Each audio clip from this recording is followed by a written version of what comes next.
Oh, that's right, I don't need that. I can use this.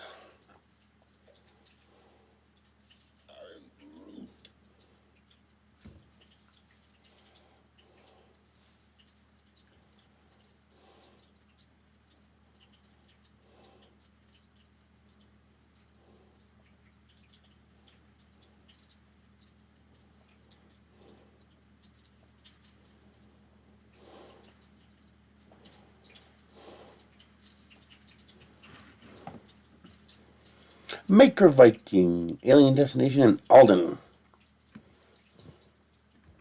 How are you guys doing today?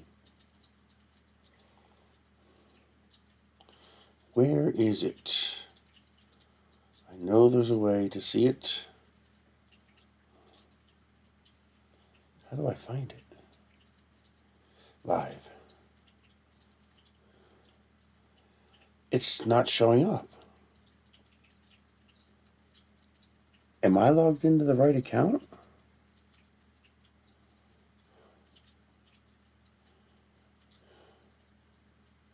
There it is.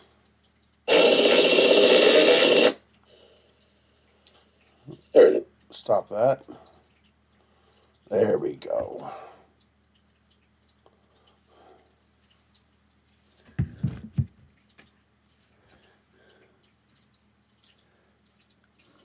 How are you doing, Alien Destination?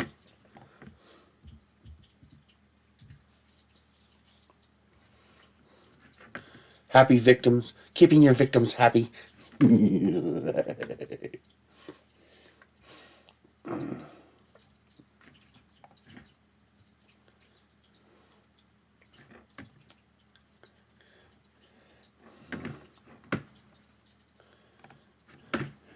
Wanted to give a shout out to Bill. He sent me 20 bucks on PayPal yesterday. Thank you very much.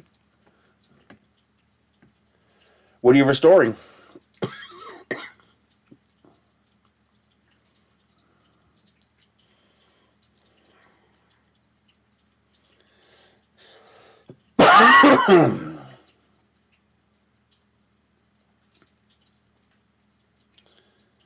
Hello from Waswell.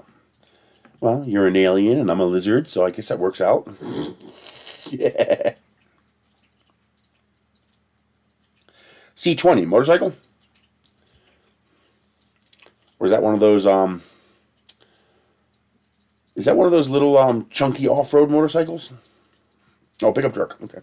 I don't know, for some reason when I read C20, I got a picture of one of those little chunky off-road motorcycles.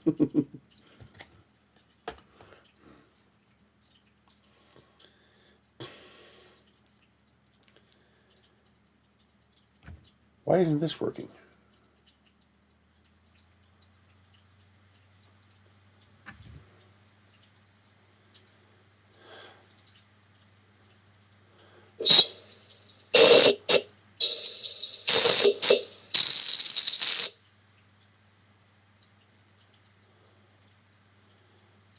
Why isn't this working?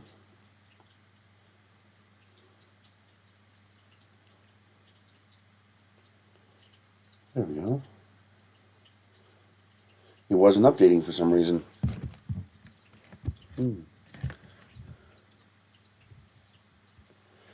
new printer, but I'm hoping to I'm hoping in the next month to start on that Voron. I'd like to start working on building that.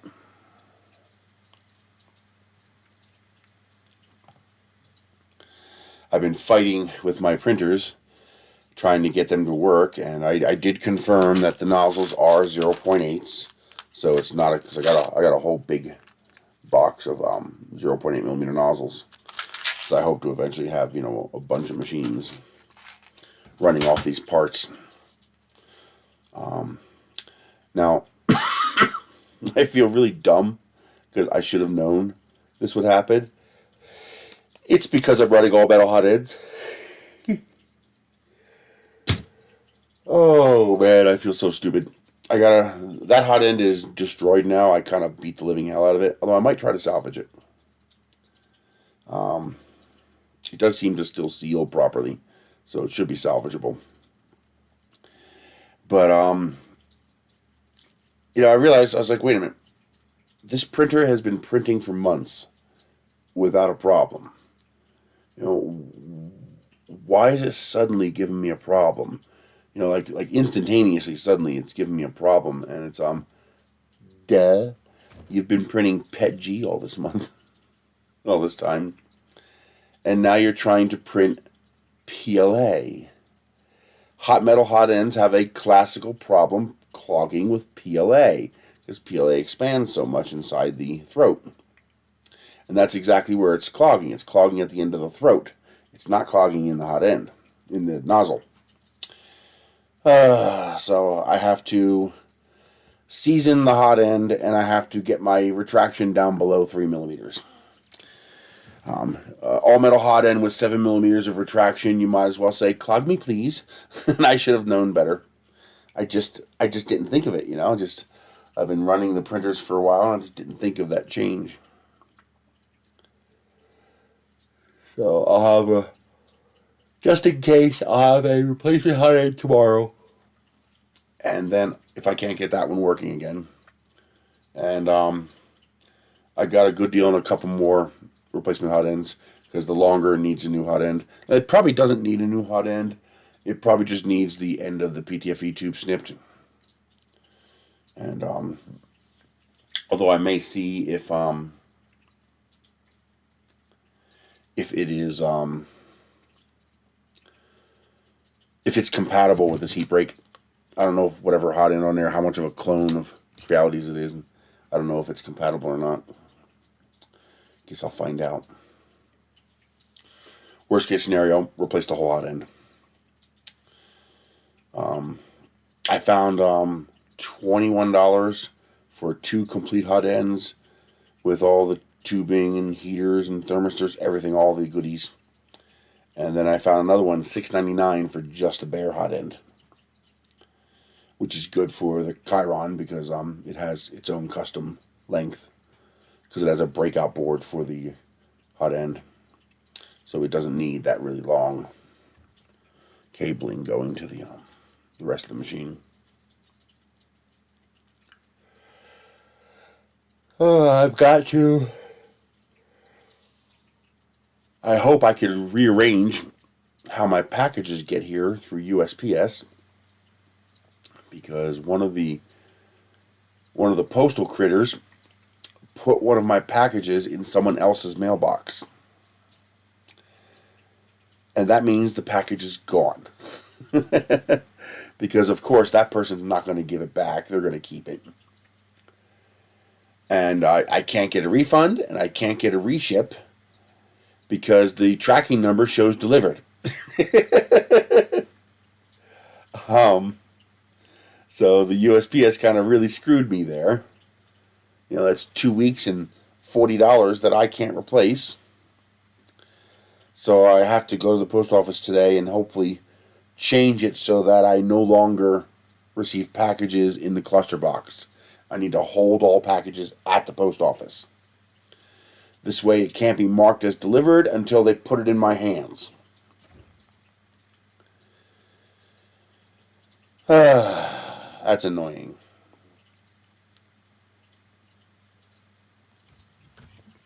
Oh, by the way, the really nice, I've got plenty of them, so I don't need any more, but the really nice Smart Life smart switch that is also power monitoring, that is also 433 megahertz compatible, so you can use it offline with 433 megahertz switches. They're back again on the choice section for $3.99. For $2.99, you can get the power monitoring version that doesn't have the 433 megahertz. But to me, the 433 megahertz is a mandatory part of that now. I don't forget it. It's gone now. It's staying down there.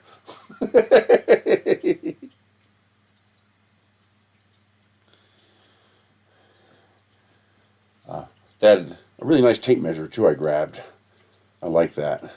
It's got like an orange color, and it's a dual one. It has both inches and meters. But that's really nice. I think it was $2.99. It was cheap, whatever it was. Nice, and it's 5 meters. K1 Max, huh?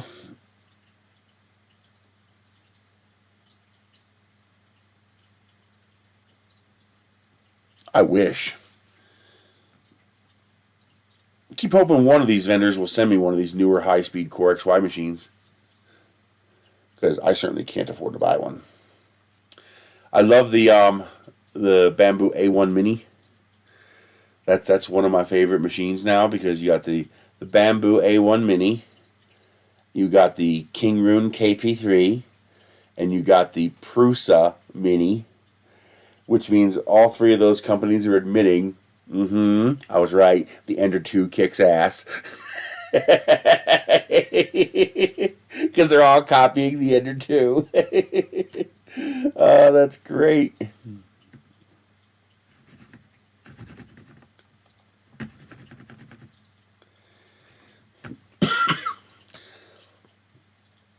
Well, the real test will be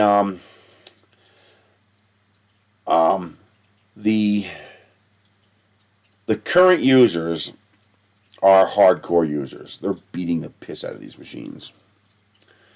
That's not the greatest test for one of these machines. It'll be interesting when more casual users get a hold of these machines and they start bumping up into warranty repairs, and we see how well they handle that long term. As long as they handle warranty and corrective issues long term well, I think they'll do well.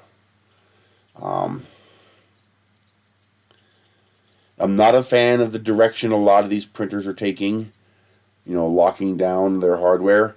Bamboo, you hear me? Creality, you hear me? Anchormate, you hear me? Not a fan of that, not one little bit. So hopefully they realize the error of their ways. It is an interesting problem, though. How best to describe this?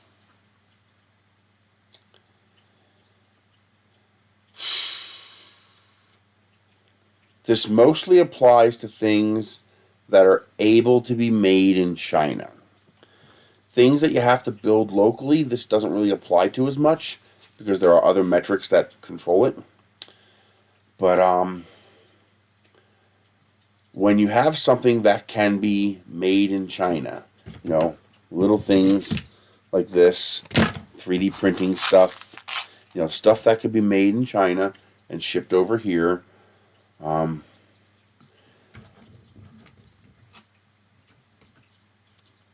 Open source is not compatible with profit. Not easily compatible. I mean, I am a huge proponent of open source. I love open source projects. But most open source projects die. And they die for I don't want to say a good reason, but they die for a valid reason. That would be a better word to use. As a business owner, if I can't make money in a market, I don't want to be in the market. If I can't make money, there's no reason for me to be there. And even if I can make money, how hard do I have to work to make that money?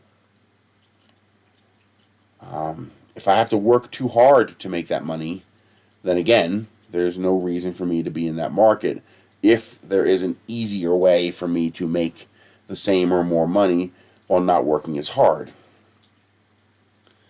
A lot of people complain, for example, that if we raise minimum wage, why would anybody take hard jobs when they could just take a job at McDonald's for a better wage? Because that's not how wages work.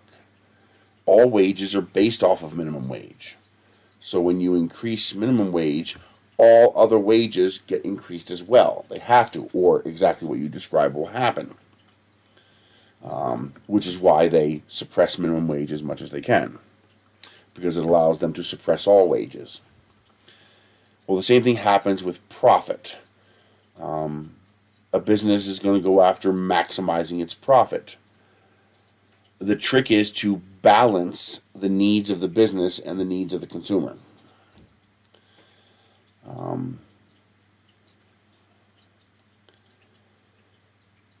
if you can develop a product that has demand, then and also lock it down, you can increase sales because, well, they can only get it from you. One of the reasons 3D printers are always a race to the bottom is that 3D printers are easy. It's aluminum extrusions, stepper motors, hot ends, linear rails, roller wheels, PTFE tubes. There's nothing particularly special about a 3D printer. Hey, Matt, in fact, the most special part of a 3D printer is the open source part, oddly enough. And it's the most abused part of a 3D printer, which pisses me off. And that's the firmware. Without Marlin, there would be no 3D printers. Don't talk to me about Clipper. Clipper wouldn't exist without Marlin. If 3D printers never became popular enough to get the people who made Clipper interested in 3D printers, they never would have developed Clipper. They would have been in some different avenue of career or work. So open source, the firmware is the one part that's not easy. This is one of the reasons why we see slow innovation in 3D printers. Hey, I want that 5-axis 3D printer. Well, too damn bad. You can't have it. Because the hardware is easy. But until, Simplified 3D and Cura and Idea Maker and Prusa Slicer, until those slicers can slice a 5D file, you can't print a 5D file. You can build the printer. That's easy. That's just hardware. And it's not even expensive. But until we have the software to make it work, it's not like it's not like a remote control switch like this, which is basically just mechanical. There's no real software involved. It's off-the-shelf chips plugged in and soldered in the right order, and it works. But a 3D printer is useless without software. And then there's two softwares you need. You need the slicer and you need the firmware. But once you have the firmware, once you have a copy of Marlin, making a 3D printer is off-the-shelf components. There's nothing even remotely or slightly difficult about a Chinese manufacturer going down the hall and saying, give me some of that, give me some of that, give me some of that, and now you have a 3D printer. And the quality is all over the place as well. I mean, look at the difference between, for example, Creality and Anycubic and FL Sun, and now look at Tron XY. The designs are the same. There's no real design difference. What the real difference is quality control. In order to bring the price down to increase profit, Tron XY chooses the absolute cheapest cast-off components.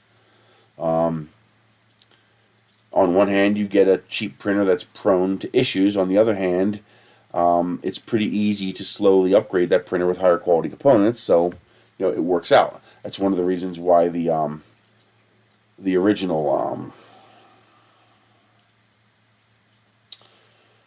who was the company that made? It's amazing they're forgotten now. They literally made the 3D printing market, and now they're forgotten. The original, that original $200 printer that we were buying off eBay, and you had to build it all acrylic, and it was garbage, but it gave us access to 3D printers.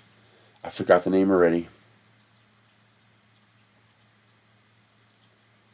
I have one of their printers, the E10. What's the name of the printer? ANET. ANET. The ANET A8. I mean, let's be straight. The A8 was garbage. It was hot garbage. It was a shithole mess of garbage trash parts. But for the first time, it gave the average person access to what was previously a $250,000 investment. I mean, literally. Suddenly you had it would be like having the cheap version of Yeah. It'd be like, someone beaming down and handing you a replicator off the Enterprise. It's just like, what? I can have that? So people were all over that shit like flies on shit. And, that's why I thought of that. My cat just took a shit. It only stinks for a few seconds, but boy, does it stink for that few seconds. So ANET, they were the first to give the general population, of course, hardcore DIY crowd. There's no way your average Joe is putting together an ANET A8. I've never even built one.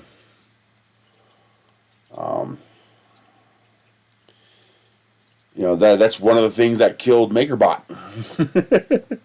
They were now ANET A8 wasn't first, not even close. You had MakerBot, you had Gmax, you had a few other people. They look nice.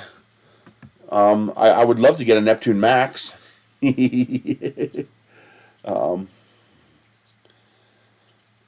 Elegoo is one of those companies that's trying to elevate itself to the level of like FL Sun, Anycubic, Creality, etc.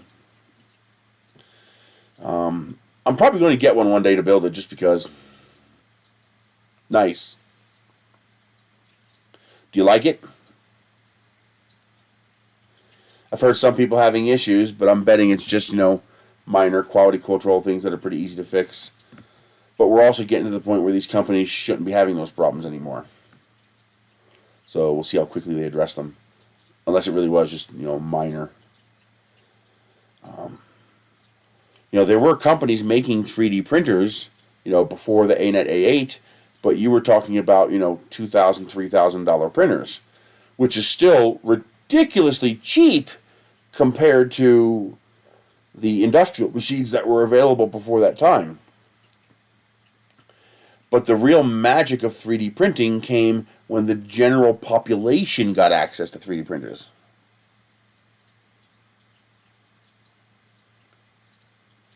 Thank you, FRC. I try to keep my victims happy. And remember, my streams are always all over the place, so if you have any questions, just ask. Don't worry about changing the subject. We'll get back to whatever we were talking to again.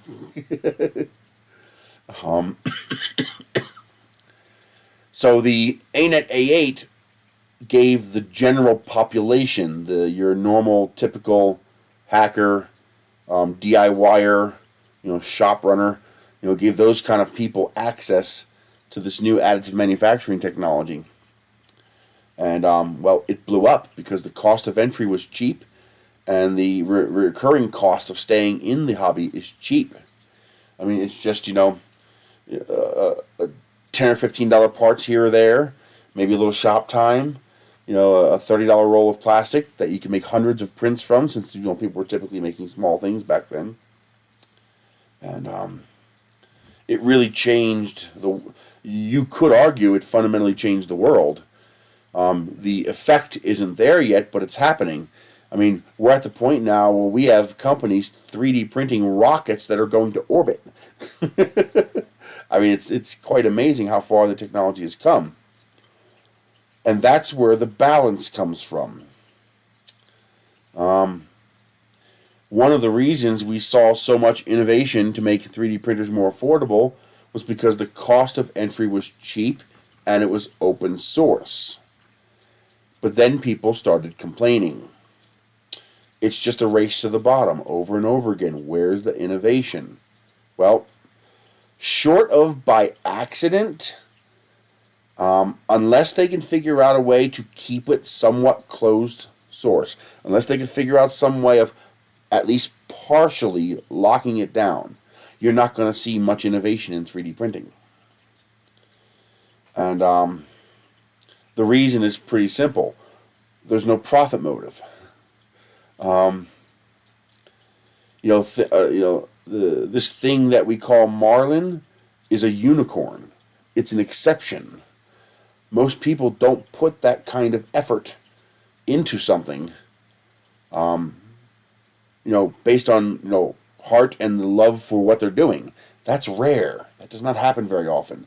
And that's one of the reasons why it really pisses me off when people take their shit and don't respect their license agreement. And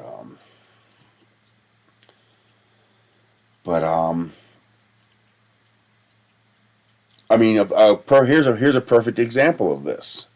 Look at Cura and Prusa Slicer. I'm sorry, they're garbage slicers. Until recently, they're garbage slicers. They're not. That's an insult to the people who make them. But the reality is, Simplify 3D kicked their ass. Hardcore kicked their ass. By a huge margin. And part of the reason was no dedicated support. There wasn't a dedicated group like there was for Marlin to refine, enhance, and improve the software. You'd have people jump in and do their little bit here and there and fork it and stuff like that. But the core group, and this is understandable too. I mean, the people who made it, they got to feed their families. They got to pay their bills, their rent, their mortgage. They got to pay for their car, their gas, their food, their electricity. And when you do something for free, how do you pay for your life? And so I don't blame the people who were coding Slick 3R and Cura. They had lives, and they have to pay for those lives, and they can't do it with free software.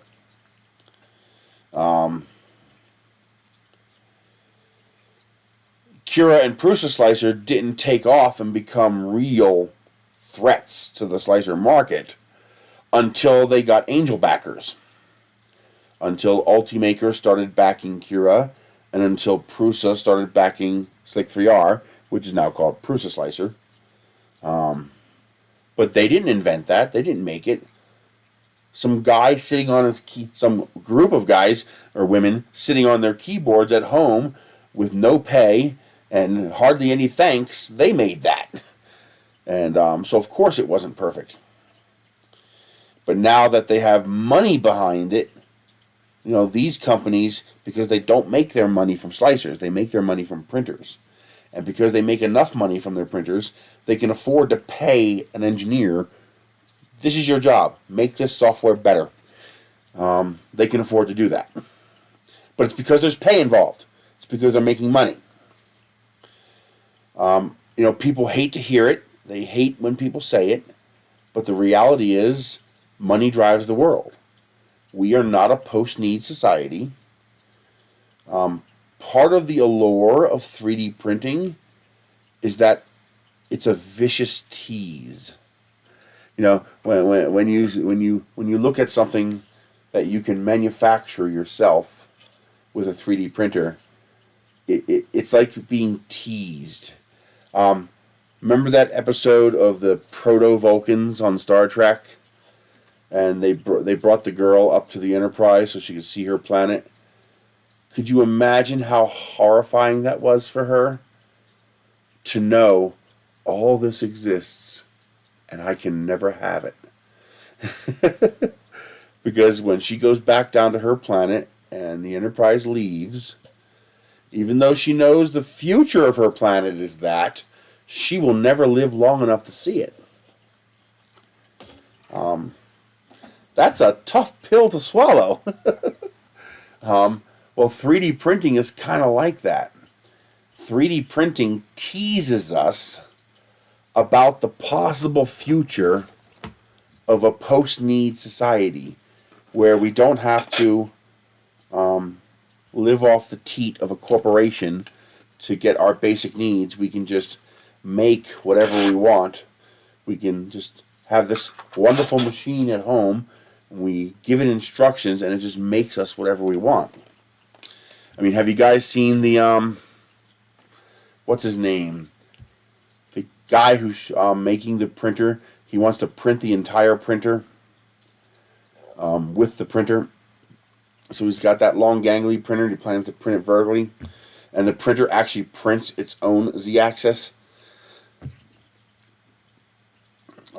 Really cool stuff. But he's envisioning that dream of a post-need society. A little word of warning for you guys. World War III will precede the post-need society.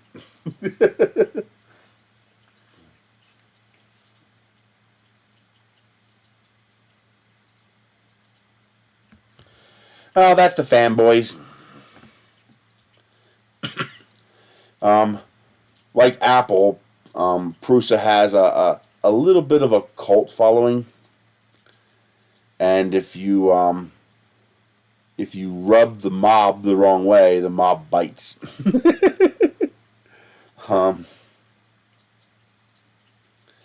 Those are usually ignorant people who don't really understand what they're talking about.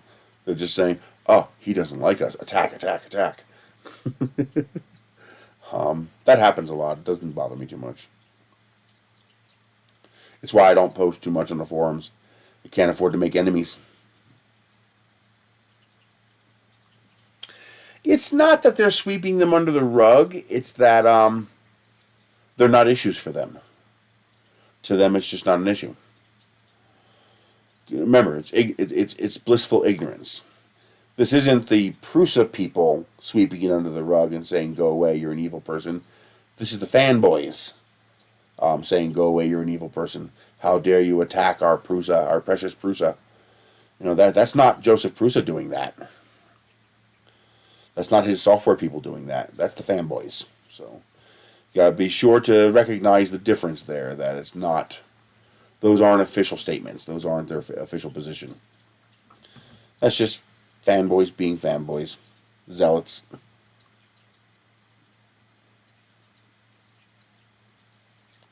Yeah, when you see, there's the other problem is that actually, you know, it's kind of weird. I noticed the almost exact same thing with Second Life and the internet at large. In the early days of the internet, there were no what we would call, you know, it's a common term from Harry Potter now. There were no muggles. Everybody on the internet wanted to be there for a particular purpose. They were geeks, nerds, people into that kind of thing.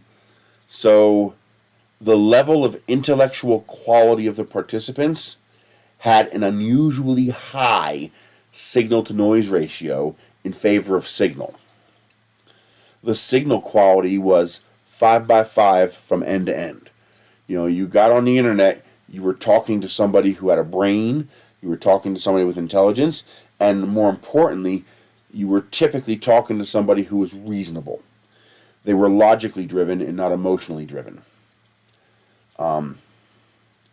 As more and more of the general population got on the internet, the signal-to-noise ratio shifted. And, you know, now the internet's just full of noise. And finding anything on the internet is actually difficult. Like, for example, I made the realization this week that Google is no longer a search engine. It's useless for a search engine. For example, we're not going to go to this topic, but it's just, you know, the example I have. You know, I was in a discussion talking about gun deaths, and so I wanted to show my point. So I asked Google, show me non-firearm deaths, and it showed me firearm deaths. Google, show me deaths not involving guns. It shows me gun deaths. And it was the same results. I'm asking for something different, and it's showing me the exact same results as if I said, show me gun deaths in America. So that's not a search result. That's a curated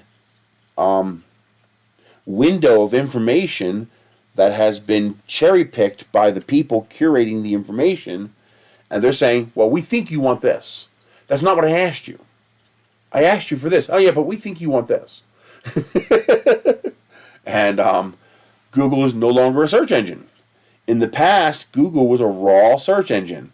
And, you know, it wasn't the greatest, but what made it the greatest was that you could tweak and adjust your keywords to really drill down in those results and get that rare little tidbit of information you were looking for.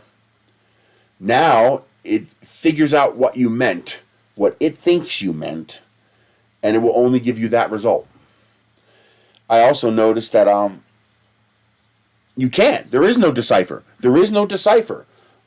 Certain keywords result in certain results no matter what you're asking for. Try it. Go to Google and say, you know, gun deaths per year or something like that. and you're going to get a certain list of results. Now, open that as a separate window. Now, in a separate window, do a search for non-gun deaths. You get the same results in the first window.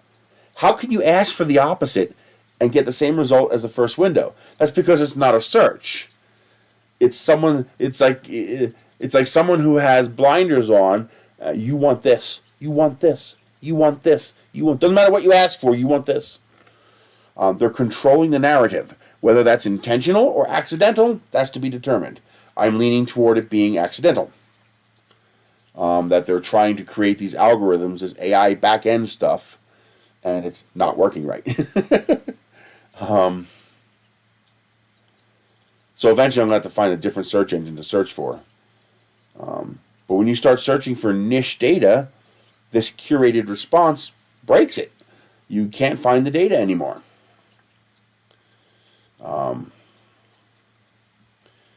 I see it's the same thing that we're seeing with the voice dictation on the phones, where they're breaking the voice dictation by trying to use contextual understanding instead of literal.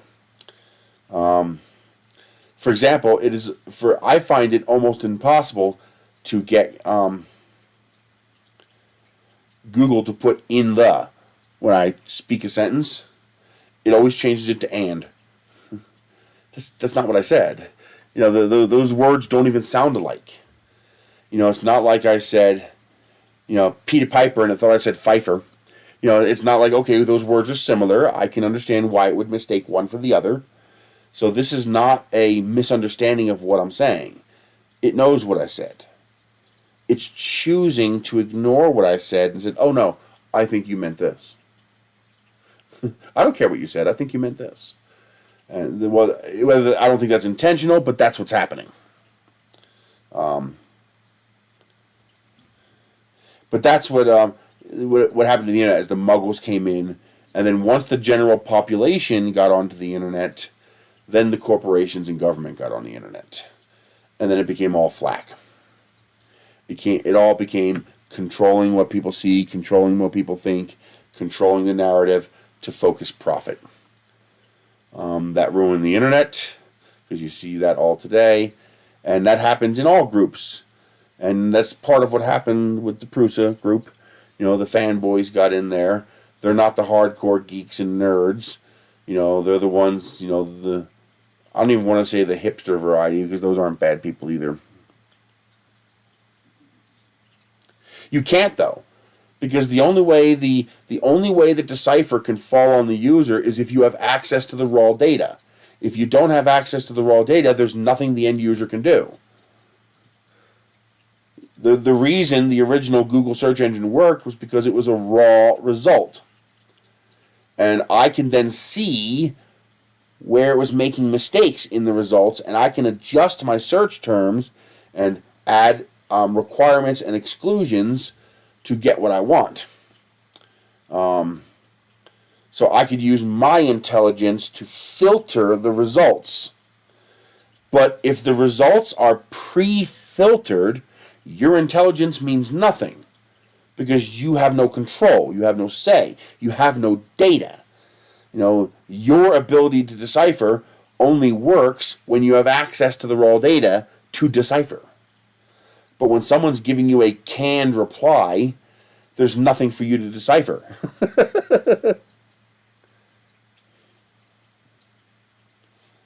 And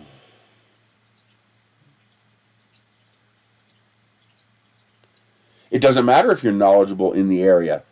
You're not going to see credible info because someone else is controlling the info you see. With raw data, being knowledgeable would allow you to find the correct data.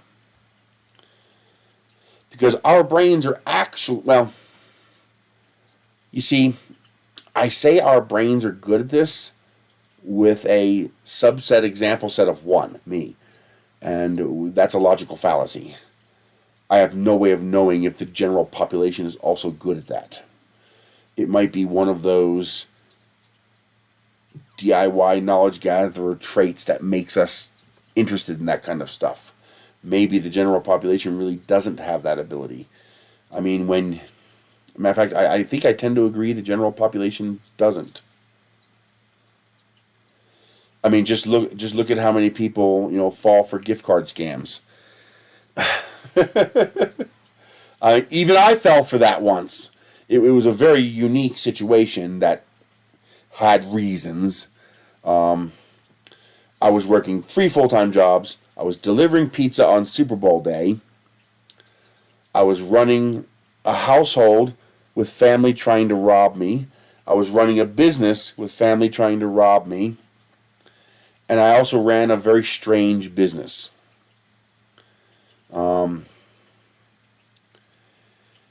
So the power company called and said that we have to install a smart meter. And I said, okay, go ahead and install the smart meter. And he said, well, it's too late for that. You refused to allow us to install the smart meter. So now we have to take more aggressive measures. And now, one of the things that caused me to believe this was legitimate is that I had actually encountered this exact same scenario with the water company at my house. The water company called up and they were getting aggressive with me, threatening to turn off the water and all this shit. And I finally blew up on this person. I was essentially saying, what the fuck is wrong with you? Are you mentally retarded or something? Is there something wrong with your brain? Yeah, I was really getting mad. And of course, they were getting mad because I was unknowingly falling into their script. So this is something I was not aware of. But apparently, meter people, electric company, water company, stuff like that, people who have to come onto your property to read a meter to charge you for services. Apparently, that's an actual risky job. Like, people get beat up, stabbed, and shot doing that job. Apparently, some homeowners are kind of wacky when it comes to people like that coming onto their property. And they are very violent about it. Apparently, that's actually a thing. And it was purely by accident that I broke out of their script. Because everything I was saying was a confirmation bias telling them that I was one of these violent people. When I just wanted these assholes to come out and install their fucking meter and leave me the hell alone. And, I'm sitting here screaming at this lady because she's actually getting... This is not a case of me being a Karen. This is a case... This person on the phone was threatening me. Like, this business person, this employee from the water company, was actually legitimately threatening me on the phone. And I'm not tolerating that. Fuck you. I'll be there with my shotgun to greet you. And of course, that just confirms their fears, which is why they're being violent with me. But I didn't know this, and she didn't know this. And I was like, I never got a fucking letter. She's like, they all say that. I was like, my fucking dead father probably got this goddamn letter, and he died without telling me about this goddamn fucking letter that probably wasn't important to him, and now I'm trying to take care of everything, and she's like, instant change. She's like, oh my God, I'm so sorry. And I was like, what? And she's like, I'm so sorry. I didn't realize there was a death involved here. And I was like, what do you mean? She's like, it's a common problem that people get violent with meter people when we want to do things like change meters. And one of the things they do is ignore the letters, hoping it'll go away. And then they start threatening us when we call them, and we have to play hardball with them. She's like, I didn't because the names were the same. When I called the company to change the name on the water bill, it went from Chris Taylor to Chris Taylor. Because we're both Chris Taylor. So normally I guess they would see that name change and that would give them a different list of questions to ask. And she couldn't apologize enough. She says, any problem with us changing the meter? I was like, anytime you want. I don't care. Just change the meter.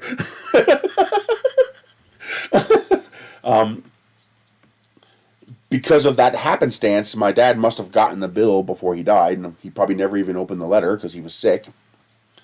And so by the time I started getting mail from the water company, that window where they just stop and assume that you're going to resist them changing the meter occurred, and I got stuck in that little window there where they pigeonholed me as, a violent homeowner who was going to give them a problem changing the meter.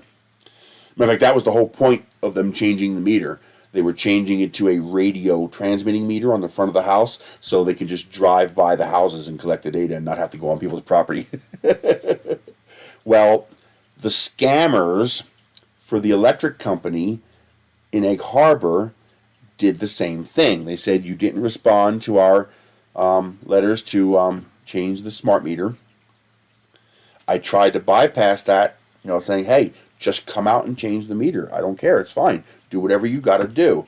But that's not what the scammer wants. I didn't realize at that time. I'm sitting here, I'm dealing with, death. I'm dealing with 3 jobs. I'm dealing with thieving family members. I'm dealing with running a business. I'm dealing with, Super Bowl day delivering pizza. And, I said, well, we need to, take care of the past due balance before we can change the meter. They wanted $750. Like, I didn't have $750. And, and they wanted it in a green dot card. Not a gift card, a green dot card. What caught me off guard is that that's actually normal down there. You go to these utility payment places, which is where most people pay their utility bills if they don't pay it online, and that's what they take to make utility bill payments. You fill a green dot card, and then you use that green dot card to pay your utility bill. Because that was SOP, because that was standard operating procedure down there, and this is the key part, and this is where I have to remember to not make that same mistake again, I didn't talk to them on the phone. My brother talked to them on the phone. So I didn't hear everything that occurred. I didn't hear the voice, I didn't hear the tone, I didn't hear any of that. I was just, I was a middleman here. He was a middleman between me and the scammers. And so that insulated me from a lot of clues that might have tipped me off that something was wrong here. And so eventually we collected enough money from the store, we collected enough money from my personal account, and we got the $750, sent them the $750. And as I was getting ready to send them the $750, I was like, wait a minute. What if this is a scam? I actually thought, what if this is a scam? So I pulled out my electric bill, and I dialed the 800 number, and I got the regular menu system. Press 1 for this, press this for this, press this for this. And now it was also quite normal down there for you to have local 609 numbers, when they call you. So I called back the 609 number that had been calling me. I asked Logan, because now I was interacting with the guy. I called the number back. That's usually how you break out of the scam. You call the number back and suddenly you realize, oh shit, this number's fake. No, they copied the entire electronic system from Atlantic City Electric. They copied everything. They copied all the menus, they copied all the sound bites, the voices. So when you dialed their fake number, it sounded exactly like the number from Atlantic City Electric. The trick was, I didn't notice this at the time, no matter what option you picked, you always got to the same person. So you can go through all the menus, but eventually you got to the same person no matter what. And this scammer hired an American speaker to be the voice on the phone. So they spoke with an American accent and not an Indian accent.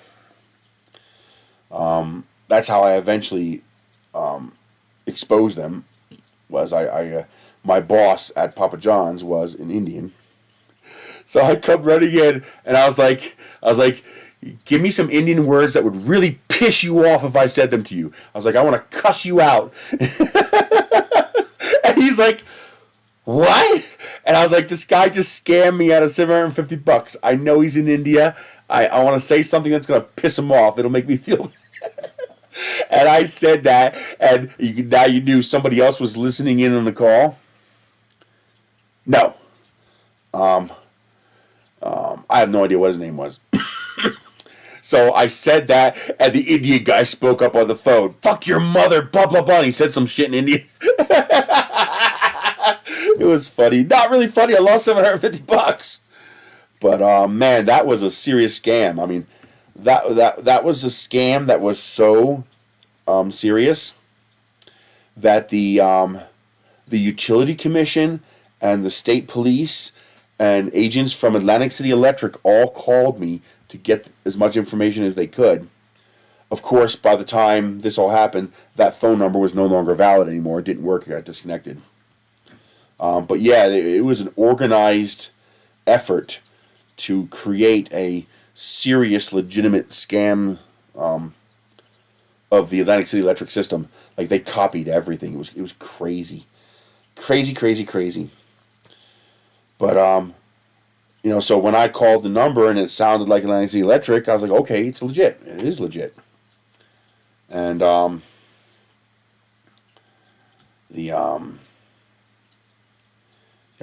anybody can fall for that shit. But the gift card stuff, how do you fall for that? How is it not so obvious that it's a scam? So, here's how you know if it's a scam. Can I force a refund if it doesn't work out? Can I force a refund? Can I get a refund? If your answer is no, it's a scam. That's the reason they want you to pay with a non-refundable source of money. So that you can't... Oh, God, look at this. I even did it all proper this morning, and that bit of hair is still going. Nope, I want to stick up. Look at it. I'm even wetting it, and it's like, nope.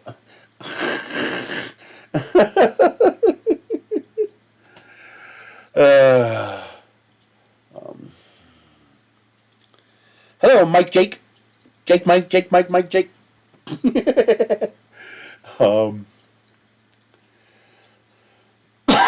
So, I guess the general population probably is pretty dumb. And it's probably one of the reasons why they're so easy to manipulate. And I don't think people are intrinsically dumb. Like, I don't think the human species is dumb and this is the level of the human species. I think it comes down to education. We've broken apart the nuclear family. We've broken apart the mother-father family relationship for racism. It was directed at the black population, but of course it has collateral damage for the poor population, which is white. And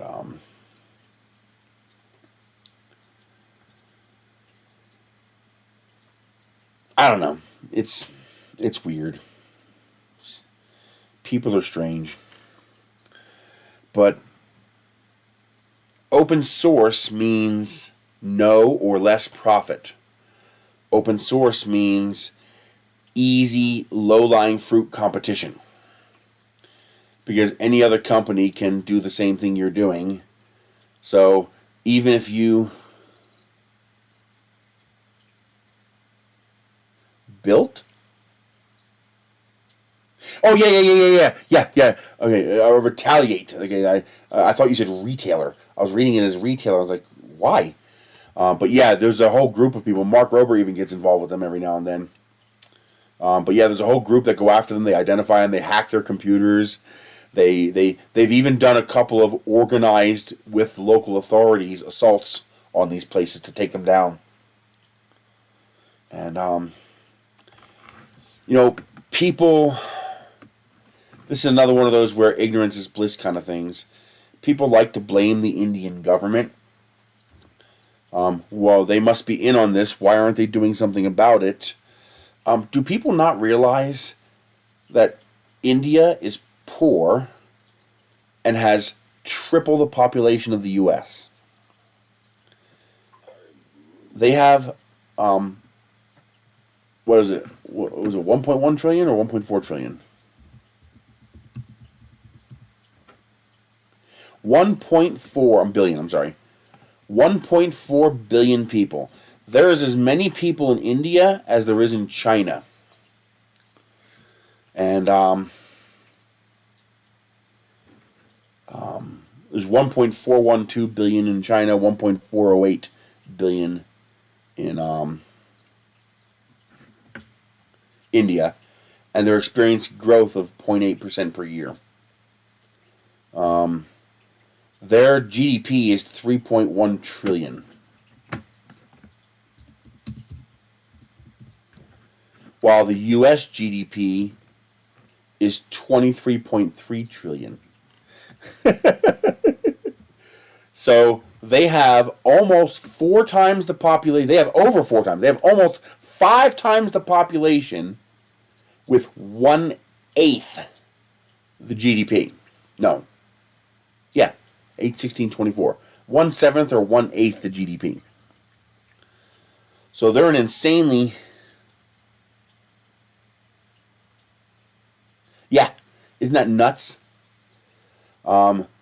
So they do have extremely limited resources to do anything about this on a mass scale.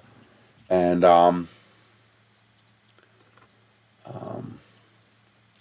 the bad guys know this. That's why they're able to set up these facilities and do this kind of stuff, because they're literally a drop in the bucket. This is not like setting up a scam call center in Edgewood where there's only 3,500 people. Well, it's pretty obvious there's something going on there. Okay. Even compared to, say, New York City, it would be obvious what's going on compared to what's in India. Even Japan has a higher GDP than India. Japan is 5 trillion. The island of Japan. So it's a real struggle to do anything about this. If they want to do something about this, it's on the U.S. to do something about it. It's on the U.S. to provide funding and personnel support to India, to work with India to shut this shit down. It would probably the only way we could effectively shut it down is a massive education campaign on this end. Massive. I'm talking, you should get sick of it by the time they're done with it. Every other commercial on TV should be talking about this. Every time you watch a program, there should be at least one commercial talking about this. Not like every now and then commercial. It should be on billboards. It should be in post office. It should be mandatory. Hey, have you noticed that the gift card scamming has largely gone away? Have you guys noticed that? That gift card scamming has, to a large extent, just ceased to exist. It's just not a thing anymore. They're finally putting gift card scamming commercials on TV, and it's too late. It's already not a thing anymore. Do you know why gift card scamming is not really a thing anymore? Do you know why? It's called financial responsibility. That's what ended the gift card scamming. You see, the retailers who sell these gift cards and the businesses who profit from these gift cards, they don't give a fuck. They got their money. They don't care. So they started passing laws that made the gift card retailers financially responsible for scams. It's limited conditions, but it was enough that if they allowed someone to get scammed, they had to eat the cost of the scam and refund the person. Wow! It's a fucking miracle! Suddenly, overnight, they had incredible fraud detection algorithms built into their system. like magic. Suddenly, you'd get a call on the phone saying, your gift cards were declined. And then you'd get a call saying, hey, what's with the 8 gift cards you bought? suddenly they could do something about it. Now that they're being held financially responsible for it. Isn't that amazing how that works? Why is it so hard to stop banks from screwing people? Because they're not financially responsible, so they have absolutely zero incentive to do anything to help you. None. Zero.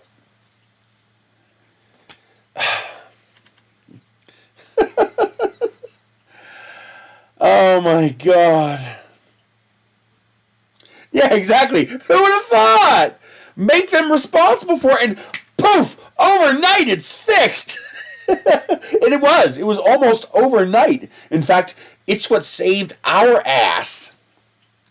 When Michelle screwed up with that guy, that fake Valor military guy on Facebook Marketplace, when I had to redo her entire identity, I had to delete every account she had.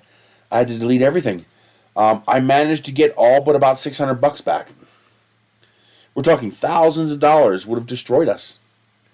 And I managed to get all but about $600 of it stopped. And most of them were stopped because, number one, she only bought a couple and had not given them to the scammer yet. I caught it before she finished the process with them all the way. And the others, the big ones, the thousands of dollars, were because their fraud detection system stopped it and said, hold, let's check this out here. They took the money, but they hadn't passed it on to the scammer yet. They hadn't passed it on to the gift cards that she had given him. So it was a gift card number, but it was on hold. And I was able to get a hold of them quickly enough to say, your fraud detection is correct. It's a scam. My sister is mentally handicapped. She didn't realize what she was doing until, I wondered what was going on. And I inquired, and she told me what was going on. That's when I realized I got to be careful. I can't trust her with total freedom with her finances. She's not mentally capable of it. But yeah, that was a nightmare. Even the lady at the bank says, I can't believe you did that. You got it all back. She's like, that almost never happens. And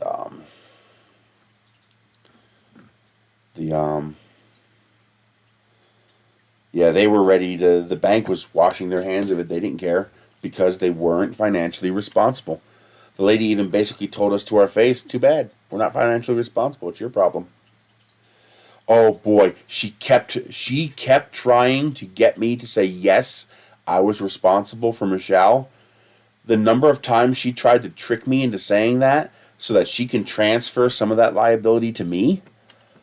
Wow, I can even see it. I looked her right in the face. I was like, why are you trying to scam me? I was like, why are you behaving like these scammers? The look of insult on her face, I was like, the only reason you would word that statement that way was you are trying to transfer financial liability for this problem to me so that you can take my money too. I was like, that's the only... No. I was like, I don't want to hear anything you have to say. That's the only reason you would word it that way. There is no other logical reason for you to say those words in that order, in that way, in this situation. There's no other reason. That's like saying 2 plus 2 and then being surprised when I say 4. Okay? You say 2 plus 2, you know 4's coming. Okay? There's no ifs, ands, or buts about it. And, but yeah, as soon as they started making them financially responsible, all of a sudden, the gift card scamming largely came to a halt. And now they have to find gift card companies that have not implemented their fraud detection yet, or they have to do it in small quantities. One here, one there, one here to get under the gift card radar. But it's really hard to tell a person to go, buy $2,000 worth of Apple gift cards. That's almost impossible to do now because the fraud detection will trigger almost immediately and halt the transaction. And the only reason that happened was because we transferred some of the liability to them. Before that, 100% liability was on the end user. And, and I was one of these people, and I think I was wrong, where I blame the end user. How could you fall for that? You know, how could you think that that was going to work and not be a scam? How could you not realize it was a scam? And that's, you know, when you start learning about things like social engineering, base intelligence, average intelligence, education, etc. It is, I mean, they can make people confess to crimes, even murders they didn't do. Because when you torture someone, when you mentally torture somebody, when you fuck with someone's brain and you mess with their head and you just torture them over and over and over and over, and it is a form of torture, eventually their brain, their cognitive centers turn off, and they will say yes to anything you ask them, just to make it stop. They'll say yes to anything you ask them just to make it stop. And well, how could somebody confess to murder if they're not? The person that you hear confessing, that's not that person. They've turned off. Their brain has gone to sleep. They're in Never Never Land somewhere, and you're just talking to the robot voicemail that takes over when your brain shuts down. And you know, that's what they depend on a lot, because a lot of times they've made their mind up. They've decided you're it. And it's amazing how many people I find online who think the ACLU is evil. I was like, wait a minute. This is an organization dedicated to exonerating innocent people who've been falsely accused. How can that ever be evil? Under what possible conditions can that objective ever be wrong? Well, they're brown people. They're all evil. They must be guilty. They're brown people. That's really the way these people think. It's sick. You go. I mean, now keep in mind, you know, this is one of those things where I actually agree with Elon Musk. Twitter has become a cesspool of racism, bigotry, misogyny, anti-Semitism, homophobia. Twitter is a literal cesspool of it. The amount of it that I find on Twitter, if you just click on the wrong post and you start seeing the replies these people are giving, and you go, these are my fellow human beings? Are you serious? I mean, and then you have to remember that Twitter is a itty-bitty microscopic fraction of the total population. You got to remember that. And people say, well, this is what your freedom of speech gets you when you allow this kind of stuff. Freedom of speech has to be absolute. It's either absolute or it doesn't exist. I object to any speech laws. I object to hate crime laws if they address speech. Okay? If you address actions, I'm 100% for that. But hate crime laws that punish speech, I'm 100% against. Why would I be against someone being punished for saying vile, horrible things about people? Because the moment you have somebody deciding what is vile and horrible and what is acceptable, you've lost the right to free speech. Your privilege of speech is now predicated on whoever makes and governs the list. That means you don't have free speech. It's as simple as that. You have to take the good with the bad. You can't have free speech and say, except for the bad stuff. Because, you know, in the beginning, it's easy. Well, that person's racist. It's obviously bad. That person's anti-Semitic. It's obviously bad. That person's homophobic. It's obviously bad. That person hates women. It's obviously bad. That woman hates men. It's obviously bad. But then the list grows and grows and grows. And more things become, well, it's also kind of mean to say that. To the point where I cannot go on YouTube in the comments and call somebody an idiot or a moron. My comment will be flagged and I will lose the appeal just for calling someone an idiot or a moron.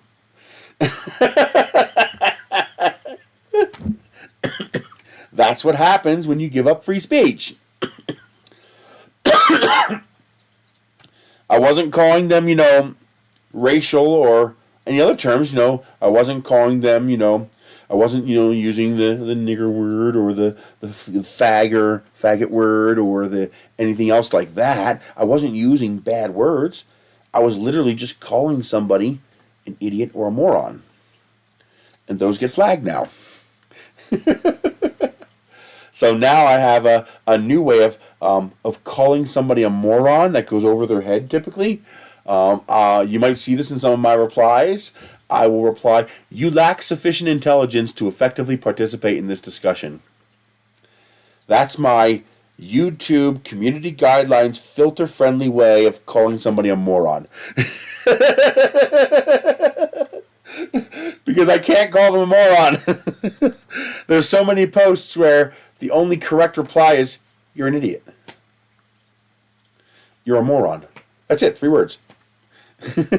But that'll get flagged. It'll get removed.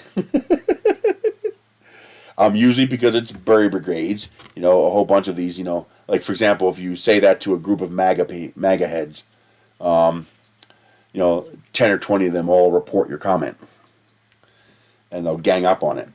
And in the old dig days, we would call that a Bury Brigade, where a group of people would get together, either indirectly or intentionally, directly, and they will go around downvoting any comment that's not the party line, not the consensus they want to push. And so everybody replying to that,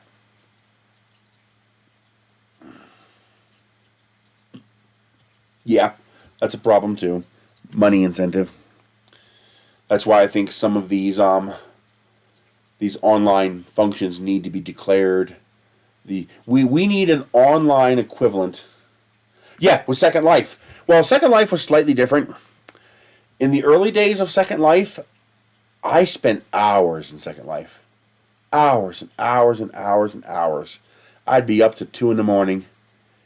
And it was the most wonderful time on the internet because I was talking to people in China, Germany, the UK, Australia, Ireland, Switzerland, Africa, South America, everywhere. The cost of entry for Second Life was pretty high. In the early days, you actually had to have a pretty decent computer and a pretty decent video card. You had to have both. And so if you didn't have a pretty good video card and a pretty good computer, you basically couldn't run it. So the barrier to entry was very high. So it was typically nerds and geeks like me who had the equipment to get into something like that and enjoyed things like that. And the early days, it was all innovation. It was all creativity. I recreated the entire set from The Fifth Element with the stage and the windows to the planet, Flossed in Paradise. It was just fun, I still have my account, even though they keep raising the price. But I'm real disappointed that they're not going VR. It's like the promise of Second Life was that eventually it would be VR. I would be my avatar. And you can't do that without VR. But sadly, they're not going that route. Which sucks. But anyway, I haven't logged into Second Life in 5 years. At least. Maybe more. Just because... I'll have to check it again. Maybe there's been some changes. But, years ago, it went all cyber. It was cyber. It was all cyber sex. That's all it was. Everybody wanted to do cyber sex. It's just... I own a porn shop. I don't need that. That's not why I enjoyed Second Life. So at that point, it just became boring. But, because the muggles got in. So, of course, it all went to porn.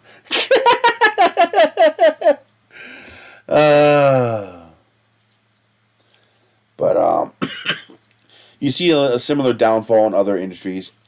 And so you'll see that in 3D printing as well. At least with the groups, you're going to see that. The builders, the people who actually make machines and stuff like that, it'll take longer for that to happen because that's always going to be a very DIY kind of thing. You know, a muggle is never going to just sit down and say, I want to design and build a 3D printer. That's just never going to happen. They're going to buy, you know, a pre-built Prusa. They're going to buy a MakerBot. They're going to buy a Bamboo. Yeah, I owned a porn shop. Well, my dad owned a porn shop, so of course I owned it when he died. Let me tell you, it is surprisingly easy to not see the porn when you own a porn shop. You're surrounded by so much of it, it becomes automatic for you to just filter it out. You just don't see it. While I have no issue with that kind of business, I don't enjoy it. It was not fun. I did it because it was that or lose everything. It was, without that we couldn't pay the mortgage, we couldn't pay anything.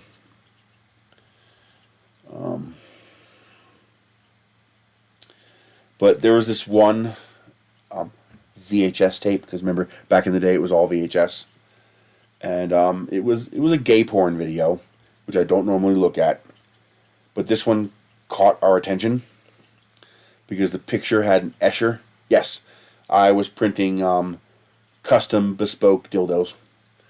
I would dip them in polyurethane to make them cleanable, and I would make people custom dildos. I was selling them for like $85 to $100 a pop. But that's actually why I originally got into the 1mm nozzles. It made them strong enough and fast enough. I mean, you could beat someone over the head with it and kill them with that thing. So there was this one VHS tape we were looking at. And now, one of the reasons my dad did so well with the videos was that he had them all meticulously categorized. So he had categories for everything. Name a category, we probably had it in our catalog. Even if there was only 5 films that fit that category, we had it categorized. And so people with very, very specific fetishes could come in, go through the catalogs, and find their very particular kink and find films about it. And so you have to look at them. You got to figure out what category these are going to fit in. Even the gay videos had subcategories.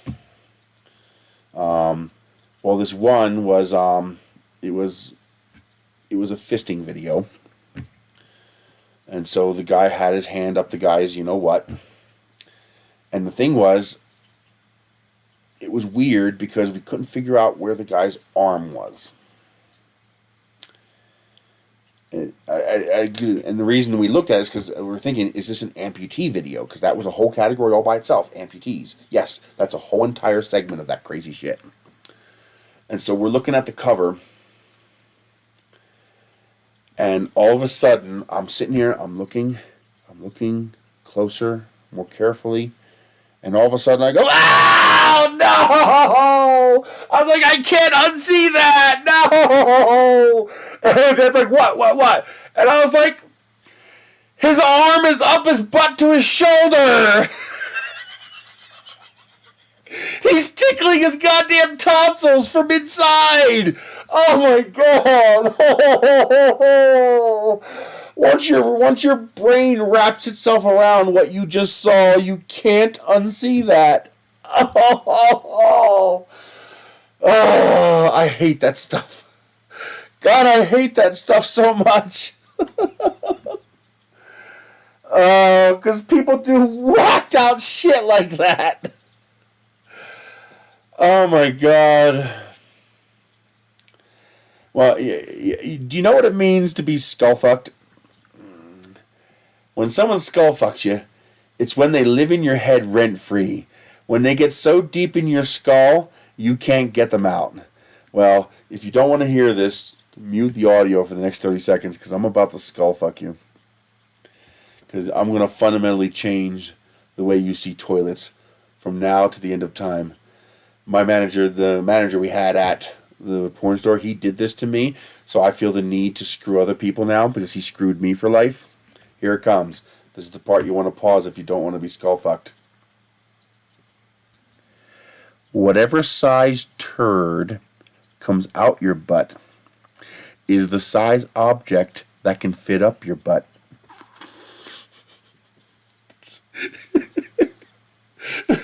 Think about that the next time you drop a fat deuce. It'll never leave your head now. Rent free for life.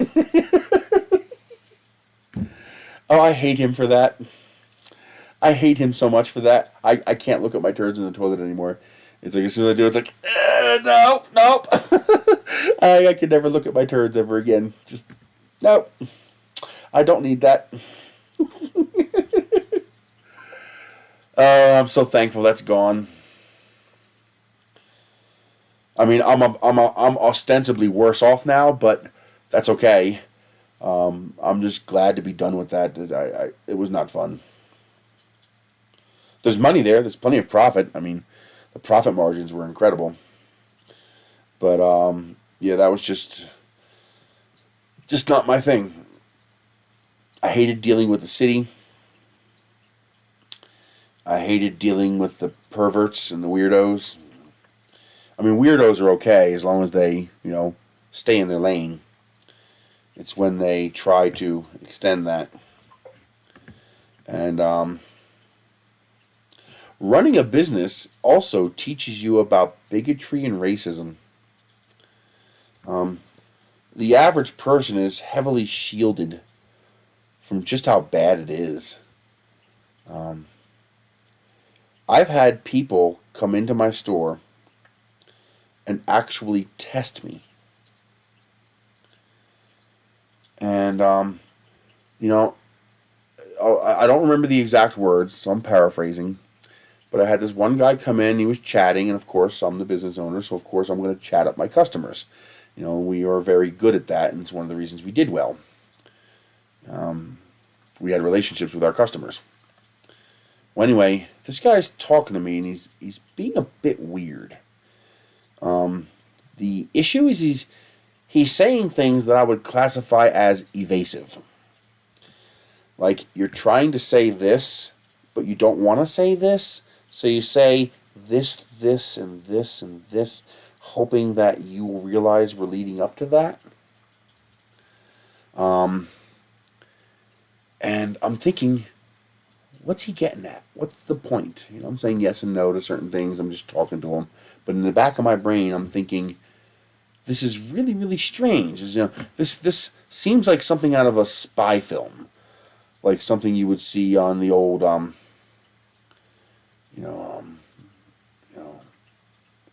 what's that film where the kid has the imaginary person he sees that helps him with the spy issues? It was a great movie. I forget. It came out of a video game, I think. But anyway, it felt very spy-like, like very Cloak and Dagger. That's it. The movie was Cloak and Dagger. And I realized that he was trying to guide me to some conclusion. And he was trying to see if I would get to that conclusion myself. And I realized, and because of the subject matter, I realized, I was like, my face changed. And I'm thinking, this guy's a racist. I was like, this guy is trying to test the waters to see if I am a like-minded racist. To see if whether or not he can talk to me about that subject matter. Because, in our society, it was taboo. Obviously racism bad at the time. This was 20 years ago. And, racism bad, so you got to be under the table about it. And I looked at him, my face scrunched up as I'm thinking. He's like, what? What's the matter? And I don't remember his name, but I'm just going to make up a name. I was like, Bert, let's not go down that path. Let's change the subject. And he got the message immediately and changed the subject. I didn't straight up say, you racist piece of shit, get the fuck out of my store. Which I should have, but we need money. We're a business. But I was like, change the subject. Let's not talk about that. Let's not go down that path. And he got the message. But I realized, I was like, oh my God, this guy's a racist. And he's trying to see if I am too. That's crazy. That's something an average person would never encounter. It's just, people are weird, man. People are fucking strange. It's...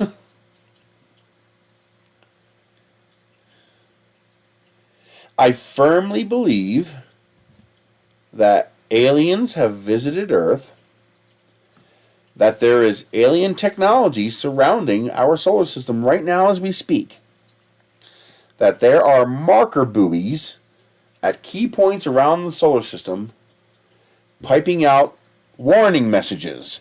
You know, like you see signs, warning rockfall area or warning deer crossing.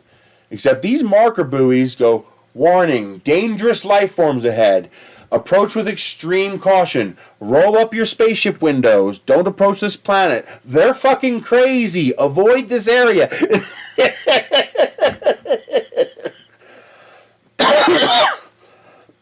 Because we're nuts. You look at the planet as a whole, we're crazy. We're just... And yet we make such amazing stuff. The Great Wall of China, the Colosseum, and the Leaning Tower of Pisa, and the what's that famous church that caught on fire? Things like that. Yeah, almost. Except our matches are, they're thermonuclear devices. Notre Dame. We create things like that. I mean, the Mount Rushmore, even though it had bad intentions in some aspects. The rockets to the moon. Starship going into orbit, soon, and other rocket companies building stuff. Space exploration, looking at the beginning of the universe. Did you see the latest one? Was it James Webb or the other telescope? We saw something we normally can't see. When we look back in time to the beginning of the universe, we don't see stars. We see galaxies. It's too far away to see stars. But we actually have an image of stars, individual stars, from at the beginning of the universe. And it was because of a lensing effect against a massive gravitational source that amplified the light from that star that allowed us to see something we normally couldn't see. A star from, 13 billion years ago or something like that. It was crazy. All of this amazing shit.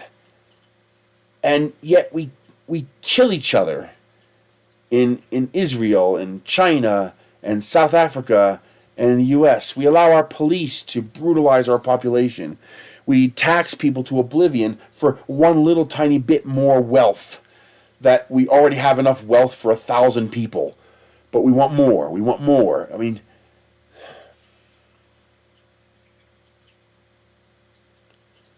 It's so pathetic. What, 14 billion years or something like that? Although now there might be data that indicates it could be older than that. I don't know. It's old. It's really old. But we're this has even been said. I think they said this in Contact. You wanna watch a great sci-fi movie that'll just so good. Probably the most realistic concept of a science fiction first contact movie. No, we won't all unite. We'll all die. Let me tell you, an alien ship shows up here, you better fucking hope they're friendly. Because anybody... I'm sorry, baby. I think I just kicked my kitty. Because anyone with the technology to reach this planet intact does not need anything we have. They're either here to be friends or for conquest and destruction. Because they're not here for resources. About the only way I can see a ship reaching us that might need resources is a generational ship, like a hollowed out asteroid or something like that. Otherwise, anybody with sufficient technology to reach us doesn't need anything from us. And we better hope that there's some form of prime directive out there, at least to some extent. Although, I kind of hope there's not. I would rather see our culture thrive and vanish than exist in misery. Anytime an advanced civilization encounters an inferior civilization, the inferior civilization loses and is absorbed into the advanced civilization. That is an absolute given. Most people don't realize that that's the reason for the prime directive in Star Trek. It's because no matter how good your intentions are, and come on, someone like, Captain Picard that has only the best intention. Yeah, that's common. I've noticed dozens of channels I was subscribed to that I'm now unsubscribed from, and I had to resubscribe to them. And I have a couple of channels YouTube will not permit me to subscribe to them. Sick Boy is one guy I watch. He does a lot of RimWorld videos. YouTube will not let me subscribe to him. I've subscribed to him 30 times in the last week, and it keeps unsubscribing me over and over again. Like, I'll do it 10 times in the same day. Gonna drop off dinosaurs and leave!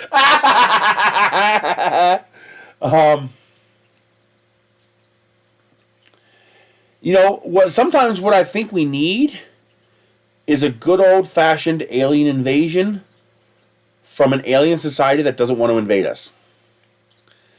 Bring a bunch of ships, surround the planet, transmit some subtle threats that aren't actually threats, get the whole world scared, get the world to unite, get the world to become one people working together for a common goal, and then quietly go away. Never actually even land. And they can go away going, well, we united that planet, let's see how they do. That's what we need. We need the good guys invasion squad. They're on the verge of destroying themselves. Send in the GGIV, the GGIS, the good guys invasion squad. And they show up with a bunch of mean-looking spaceships. And, they drop a couple rocks here and there in unpopulated areas. And, later on, we were just seismic testing. That's why we dropped it where nobody was. But we're going to think it's an invasion and we're about to be destroyed. And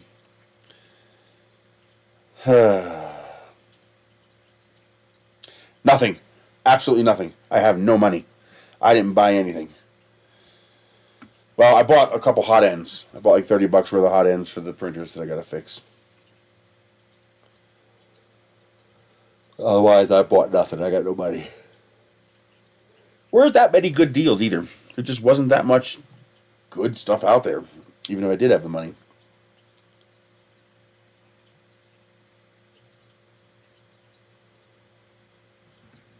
No, I didn't. I know I've seen ones like that. But no, I haven't seen what the specific one you're talking about. If you can think of it, send me the name. I'll put on my pirate eye patch and go get it.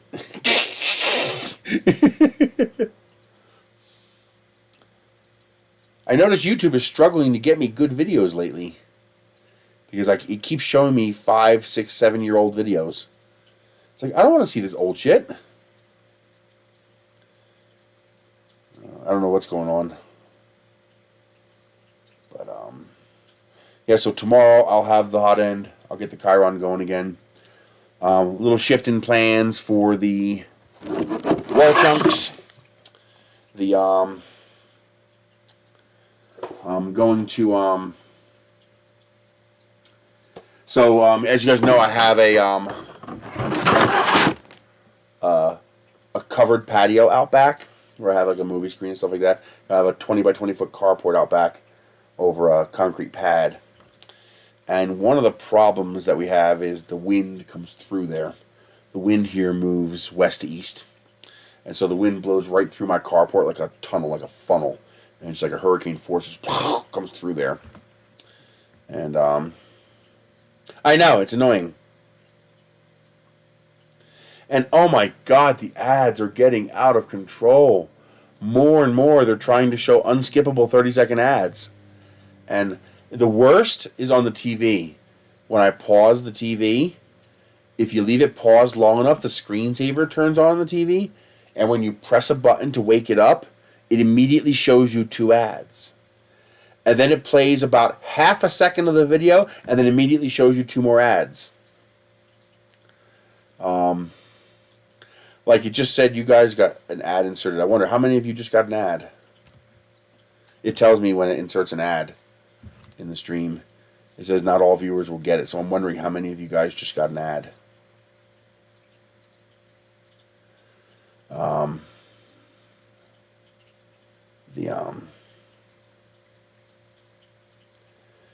And it's like I was like, no. I was like, you don't get 4 ads. No, you don't. That's not the way this works. You don't get to show me 4 ads. 2 is bad enough. You don't get to show me 4. You know what's annoying? A lot of the times I would watch a 12 or 15 second ad, but not when I know there's 2. I hit skip if I can because I don't want to watch 2. And there are times where I've stopped watching a video. I got so fed up with the ads, they were becoming so obnoxious. I just said, fuck this, and I just hit back and I went to a different video. And that sucks for the person who made that video, when you get so frustrated that you just leave a video. And I'm a pro-ad person. I'm for ads. Ad revenue is a fantastic way of monetizing passively. But you can't ram them down people's throats. Showing me, 6 minutes worth of ads for an 8.5 minute video. No. You know what's funny? Do you know what videos have the least amount of ads? Long form videos. I'll watch a 4-hour video of somebody playing RimWorld and get hardly any ads. But that little 10-minute video, ad. I've gotten so aggravated at points where I will fight with the TV and I will refuse to watch the video my way or the highway. I'll click the video, nope, back. Click the video, nope, back. Click the video, nope, back. I'll do that 6 or 7 times until I see that 5-second countdown at the bottom of my screen, so I know I'll be able to hit skip. I'll just get so agitated. Just really annoying. And it shouldn't be. It should be more ad friendly.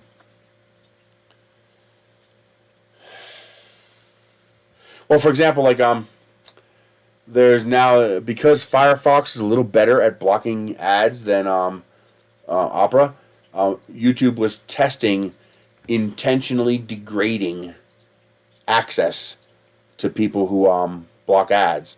So, like, for example, you'd click on a video and it'd be nothing for 5 seconds. That's all they're doing. They would just delay loading the website for 5 seconds just to slow you down a bit. And people were getting mad about that. I was like, hey, it's their service. And you're blocking their ability to monetize it, but you're taking their resources to use their service. I was like, it's not like you're paying and they're degrading the quality of your service. You're not paying. Well, they're getting my data. No, they're not. Because people like you block all that. And I was like, so, I don't like it. I think it's customer hostile, but I'm okay with it. It's their service. They got to pay for it. It costs a fortune to run YouTube. They make a fortune too. But still, I'm not anti-ad, but just don't beat me to death with them. Just cut me some slack. It's like, Jesus, it's like you can only take so much of a beating over the head before you say, stop! That's like the cat that's like, whack, whack, whack, whack. And eventually you're like, knock it off, you damn cat! Oh my god, I was watching this video last night. I love cat videos. There's nothing better than cat videos. This cat wanted to bop this other cat. He kept lifting his paw up and wanted to whack him. And the lady was like, no. And she was using his name. And she's basically telling him no. And the cat was so irritated. You could see the ears up, down, head side to side, head side to side, ears up, down. He was so agitated. That's how you know a cat's agitated. He's fidgeting, because he's agitated. He wants to do something. He wants to do it. He wants to do it so bad, but he knows you don't want him to do it. And he kept trying to worm his way closer so he can do a quick squat. It was so adorable. Oh my god, that's adorable. And there's one lady, she went a little too far playing with the cat, and the cat started to turn hostile, and she knew it. She read the cat, she knew it. She's like, no. And she climbed up on the chair, and the cat was like, it went up the chair after her. It was so funny. Because you could see it coming, and she knew it was coming. There's other one, the cat was in bed with the person, and they put on a cat mask. And then they pulled the blanket down, and the cat was like, oh, you're up! And you see the tail puff up, and the body puff up, the ears go back, and the cat's like, and it's doing this. And you can see the cat just start to escalate, like, what the fuck is that? It was so funny. Oh my god. And of course I'm an asshole to my asshole. So my cat, I leave the bottom cabinet doors open every now and then so the cat can get into the cabinetry. I've already learned that I can only have cans and jars on the lower shelves, and all the cardboard food plastic has to be on the above the overhead shelves, because otherwise the mice will get into it. And so I leave the cabinet open so the cat can crawl through the cabinets and go after the mice, because the mice run around on the inside there. Wherever I see mouse poop, I create an opening and I let the cats in there every now and then to discourage the mice. And not shooing away and encouraging the local strays to be around the property is working. I found a couple dead mice outside, so that's working. They're doing something with the mouse population. Anyway, Ender is sitting there, and he goes up to the cabinet, and he sticks his head in the cabinet, and he's paying attention. You can see he's really concentrated. His ears are perked. He's listening. He's listening for the mouse. I couldn't resist. I looked over. I was like, Michelle. Michelle. I was like, look. And she turns around, and I go, look. And she sees Ender in the cabinet, and I take the little dish towel, and I chuck the dish towel at him. Boom! Scared the shit out of him. I can't help it. It's too much fun. Oh man, I enjoy it too much. I'm such an asshole. Oh my god.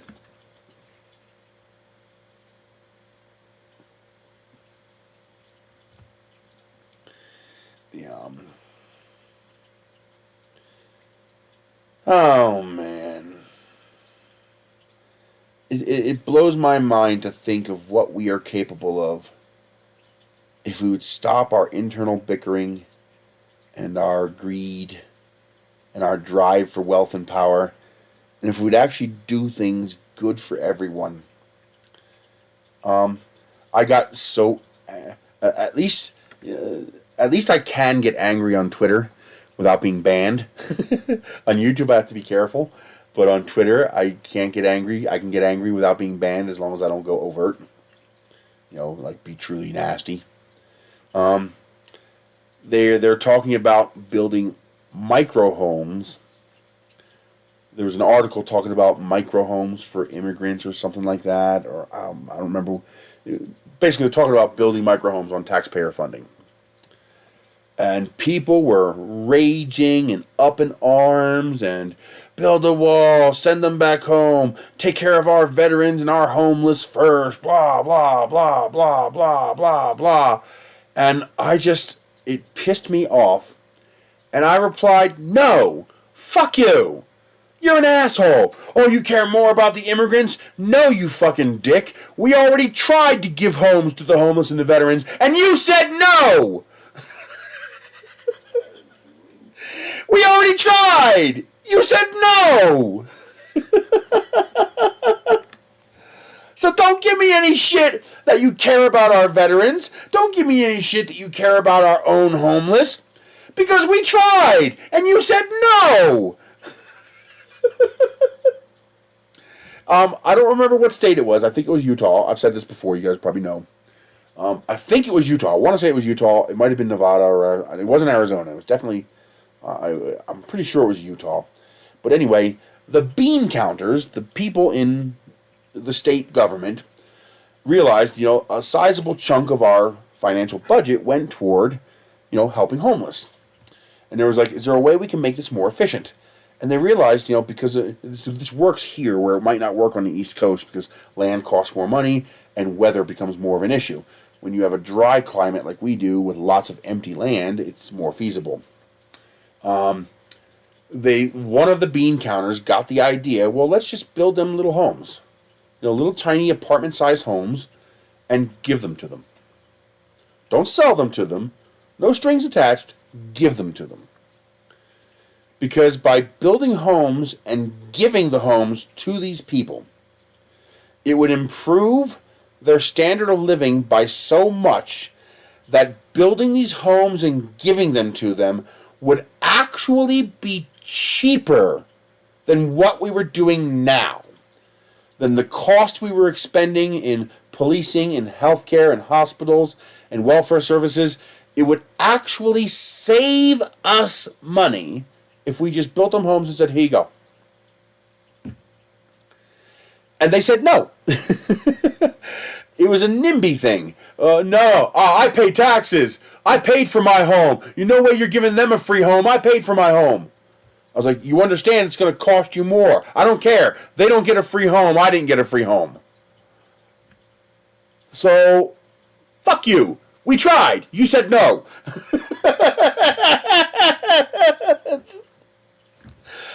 The number of times these movements shoot themselves in the foot.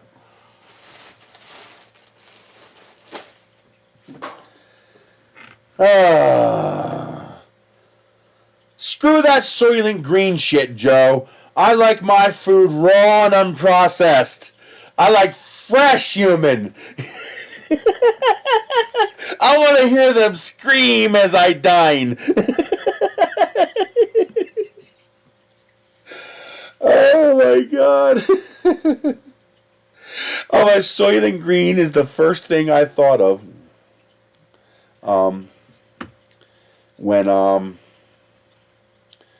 No, either make them useful parts of society or give them the resources to not be a hindrance on society. Okay, the vast majority of homeless people are transients. I don't mean transients as in train hopper transients. I mean they're only homeless for a short period of time. We have a lot of homeless in this country, but most of those homeless people are cycled. So, you have this homeless people, 90% of them end up finding a job and getting back on their feet. And then you have this other group, they become homeless. They find a job, they get back on their feet. More people become homeless. It's a repeating cycle. Because our financial system in this country is so fucked up. Our political system is so fucked up that we're constantly pushing people into homelessness. They eventually figure out a way to get themselves out of it, or try to, but they're in and out. Most people aren't long-term homeless. Some people choose it. They would rather be homeless than feed this unethical, immoral system. But most of the time, it's a mental health condition. The person is sick. There's something wrong with them. They need help. We should be giving them the help. I don't want to hear about you pay your taxes and it costs you money. not helping them costs more. On top of that, what the fuck is the point of an advanced technological civilization except to help those that normally can't be helped? What else is the point? If we can't level the playing field for everybody, if we can't help everybody, what's the point? That's the whole point of civilization. That's the whole point of building a society, is to advance society, to advance civilization, to advance mankind. That's the whole point.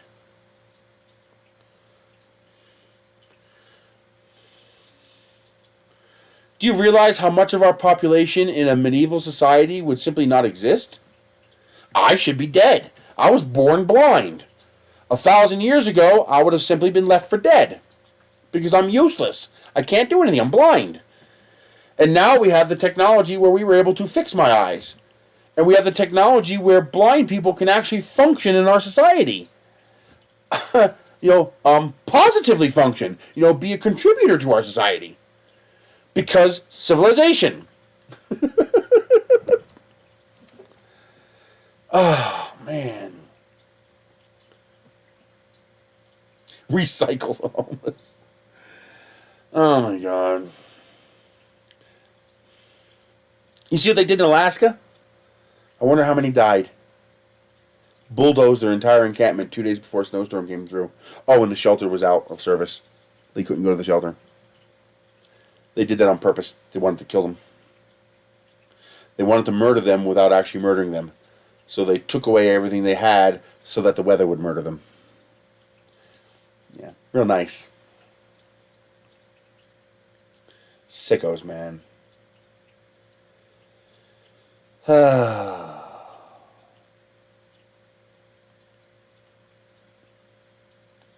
Aliens want our gold. They'll just make their own gold.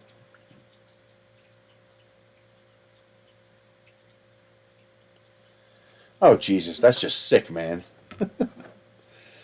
It's hilarious from a fantasy point of view, but it's sick from a reality point of view. It's just... Why do we have to be so evil?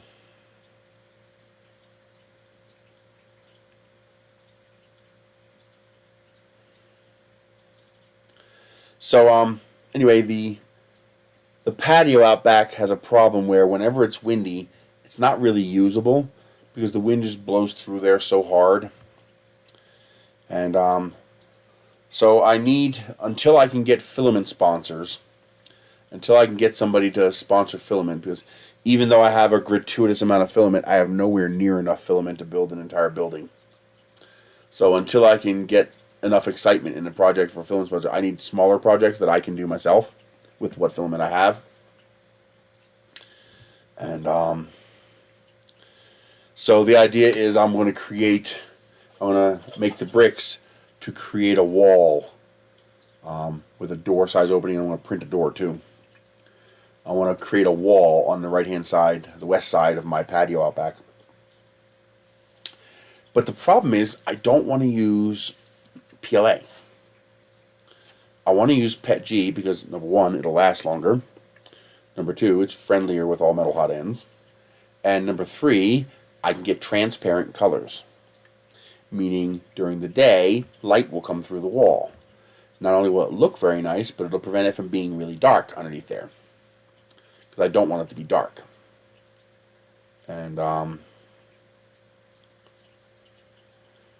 the most ideal way to do it is to have the wall right up against the frame of the carport, because now when the wind pushes the wall, it'll be pushing the wall into the carport, which will support it.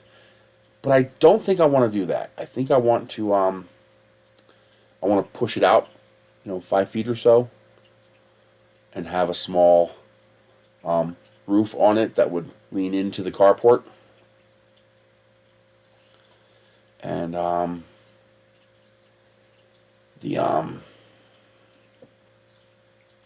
this way I can expand the space of the carport a little bit, because it is a little bit tight. It's a teeny bit tighter than I would like.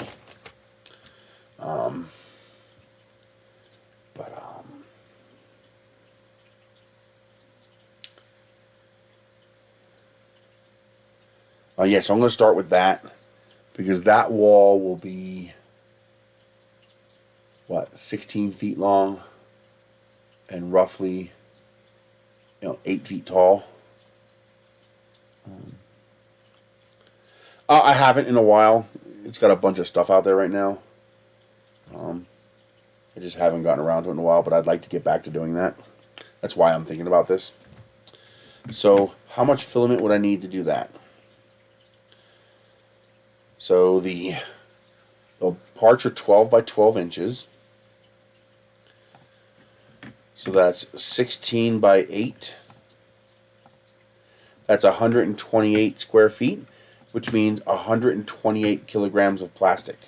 I have that much plastic. I should have enough of the color, especially if I can get a few sponsors here and there for some transparent petchy, so I can have some layers be transparent, because I really want to make sure I let light in. But the edges and everything, I've got enough plastic to do that. And then I'll also build over time I'll build a couple of the small things, like build a dog house or a chicken coop, before moving on to the bigger projects. As it gains support, then I can gain more filament sponsors to actually start. Ideally, get somebody like IC3D or Polymaker or 3D Fuel or somebody like that who has the means to support a project that big. And because building a building is going to take like 350 to 400 kilograms of plastic. That's a lot of plastic.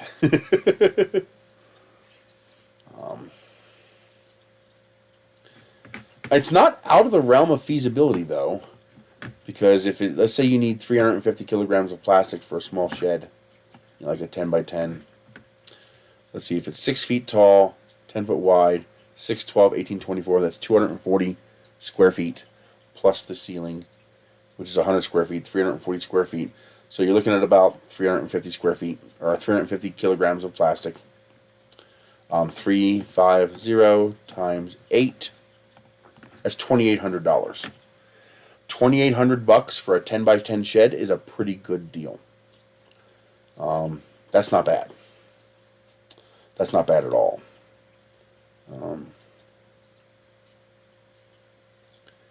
Teat.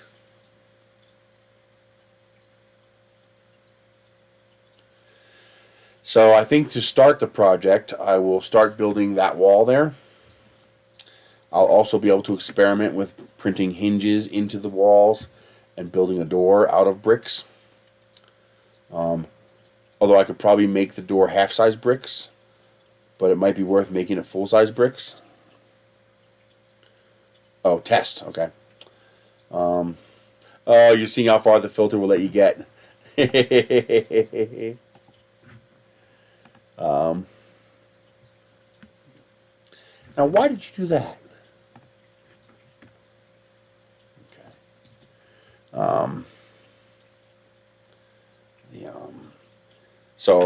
These first pieces and the pieces that once I fix these printers this weekend, I'll get them going again, printing parts. I brought in, I found 4 kilograms of PETG, but now I don't want to use them for the smaller shed because I want to use the transparent rolls for the big wall. I really do not want to make my patio a dark space. I want to have light come through. Absolutely, and that's exactly what I plan to do. My plan is to sell blocks.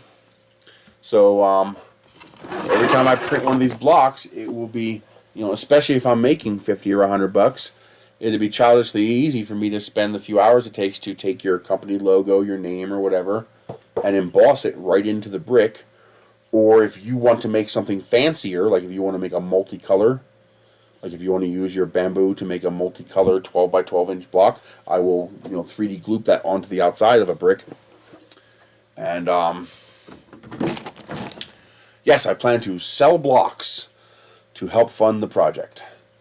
Because one of the biggest things slowing me down is that I cannot afford to run more than one printer at a time. Running that Chiron takes 200 to 400 watts of electricity. So if we call it an average of 300 watts, well, 100 to 400, So let's call it an average of 250.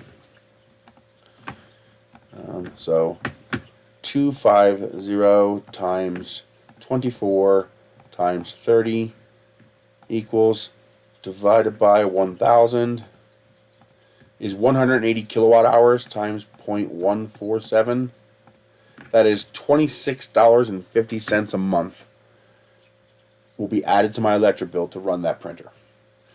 Technically, I can't afford that. In the summertime, I can afford that, but not in the wintertime, because my electric bill is going to go up $100 just from the heat. Which is actually working pretty well, by the way. This week it's been nasty cold. We're talking like 35, 40 degrees during the day. 7 to 15 degrees to 20 degrees at night. And it's not warm in here, but it's also not cold. And under the blanket, I'm fine, and in the middle of the house, it's actually comfortable. So that single mini split is doing a bang up job. It's impressive. It's kicking ass. The only problem is that mini split costs me more money to run than this mini split. This mini split, which is more than twice as powerful, actually costs less money to run, because that mini split is a 13 seer efficiency, while this mini split is a 22 seer efficiency. So it's massively more efficient. But I can't afford to pay someone to come out and fix it. So that'll have to come later when I have more money. But I essentially can only afford to run one printer at a time. If I turn on a second printer to print 2 parts simultaneously, now it's $50 a month on my electric bill. I can't afford that. I just can't. I just can't afford it. In fact, I'm trying to figure out a way to print these smaller parts without a heat bed. Or at least, turn the heat bed on, start the print, and then turn the heat bed off. I'm trying to figure out a way to adhere the print better to the print bed so I could turn off the heat bed. I thought printing PETG on clean glass would do it, because we know PETG loves glass, but no, it still warps off. That's one of the reasons why I eventually want to get one of the IDEX printers working on this, because then at least for a very small, extra 50 watts of power, I'll get 2 parts every 15 hours instead of 1 part every 15 hours, while still only paying for the price to run a single printer, with that 50 watt penalty. But if I start getting sponsors, then I can start running more printers. But I have to make enough to be able to operate the printers.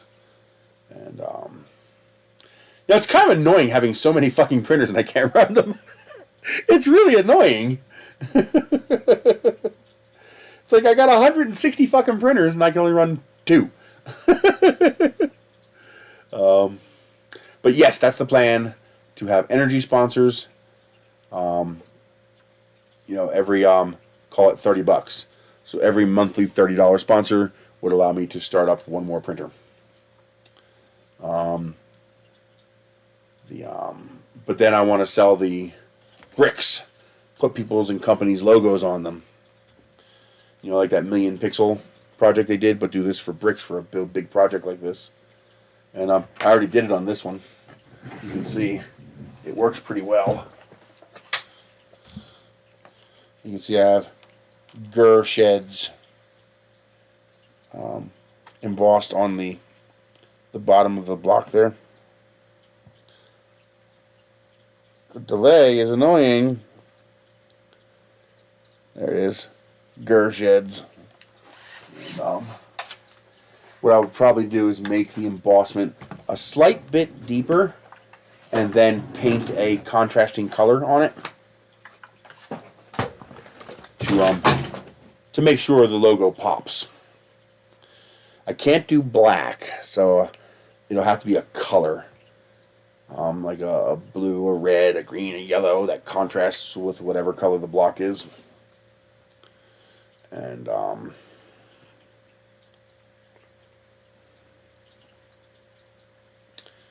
but yeah, that's the plan. Once the project starts catching some steam, and I start actually getting it going, I think more people will be interested once they see it actually start getting built. It's all great to say, yeah, I can do this, and until people see some progress, though, they're like, yeah, sure, let's see some progress first. So I'm hoping that once I thought I had 3 IDEX printers, but I only have 2. I thought that was an IDEX printer, but it's not. I saw the 2 spool holders on top, and I thought it was an IDEX. It's just a 2-color printer, so it's not an IDEX. I also cannot do sequential printing. Sequential printing would require a 400 by 400 build volume.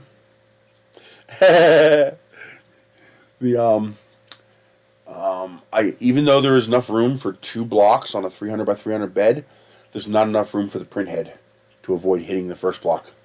So I cannot sequential print. Although I should be able to. No, that won't work either. Because I do need to print 6 by 6 inch blocks as well.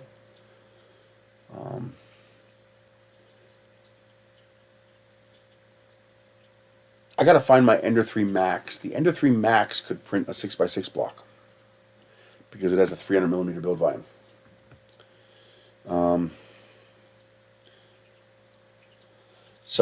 I know the one IDEX printer has a problem that I gotta fix. One of the print heads isn't working right, so I gotta work on that. But the other one, the JG Artist, should be fine. So once I get started, I eventually want to. Right now, I'm using the Chiron because when I print on a when I print the block on a 334 printer, the block goes all the way to the edge of the printer, and I get peeling. I paid $5,000 for the mini split. The first mini split was $900 installed. That's a single head, 12,000 BTU, 13 seer unit. The second setup is a triple head Mirage unit.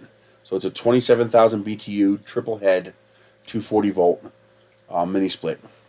That was $5,000 installed. I don't think Creality makes an IDEX. Yeah, I don't think they do. The problem I'm running into is that my parts keep warping off the bed. And I think it's the temperature delta between the center of the bed and the outside edge of the bed. One of you suggested I start putting a cardboard shield on it. I'm going to try to figure that out. But the problem is that's not as easy as it sounds. Because the print head has to go all the way to the edge of the bed, I can't just put cardboard on the edge of the bed because the print head will crash into the cardboard.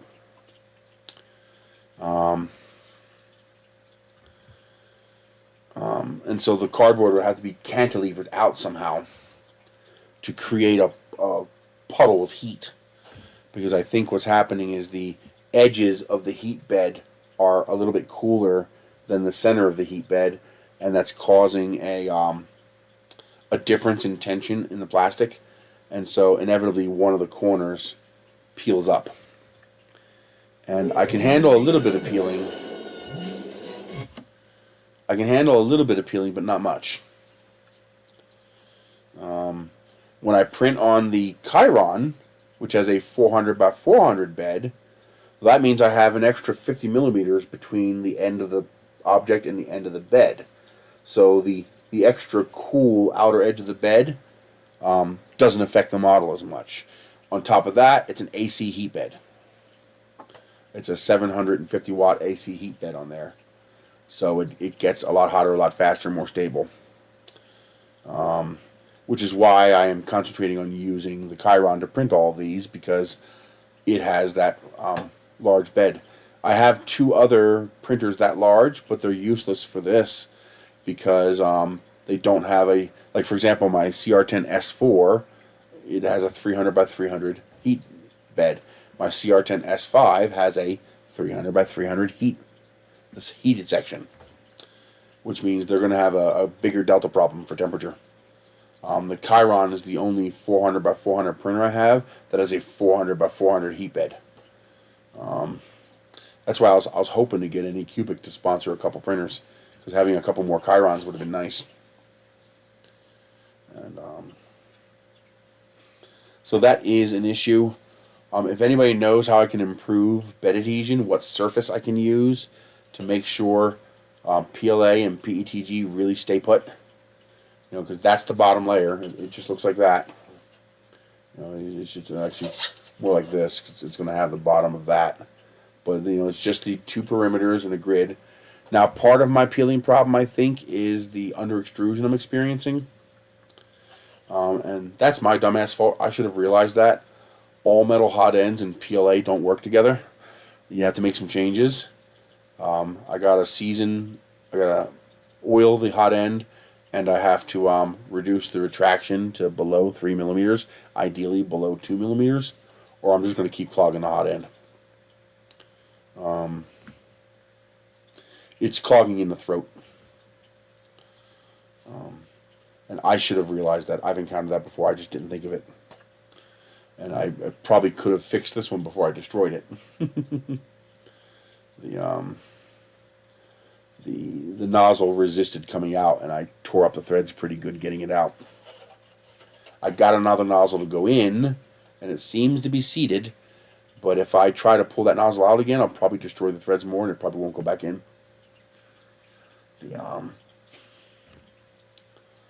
So now I know, now that of course that's why I was able to print Petchy with no problem, and I only started having problems when I switched to PLA. That was stupid. I should have realized that. So I'll address that, and I should be able to get these printers going again. But obviously once it gets warmer, then I'll have less bed adhesion problems. But ideally I want to get the IDEX going on this so that I can print 2 blocks simultaneously. Does anybody make a 400 by 400 IDEX?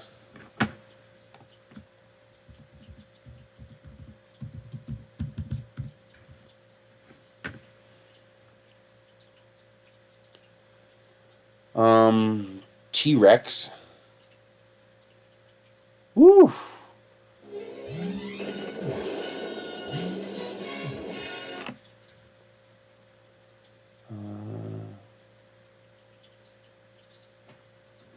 Looks like Craftbot, but that's a $3,000 printer.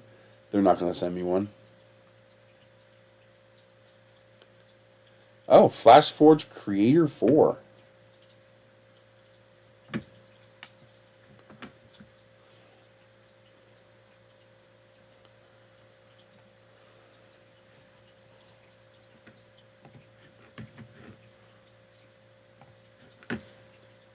Wow. I bet you that's an expensive machine.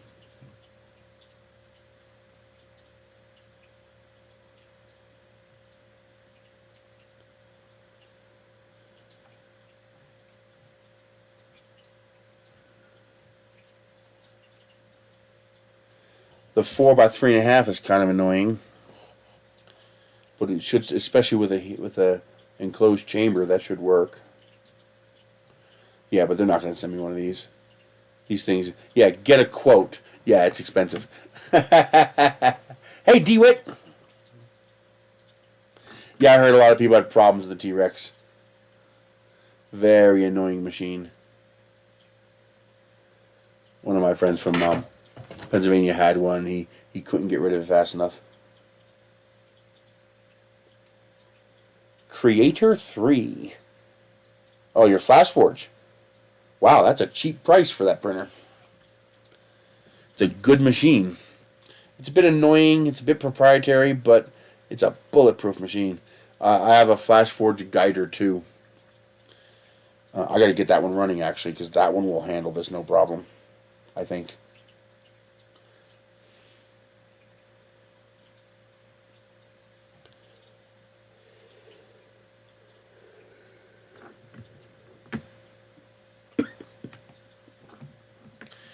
Woo! MD 400D IDEX printer, $4,000.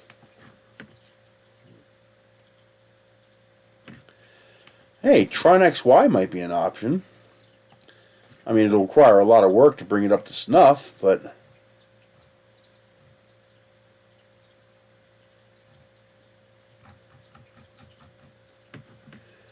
where is their Gemini printers? 3D printers.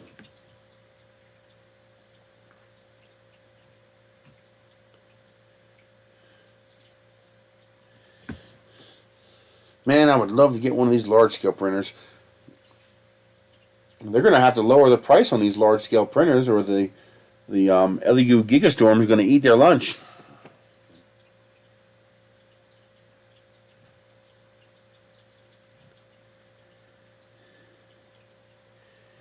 Where is the Gemini?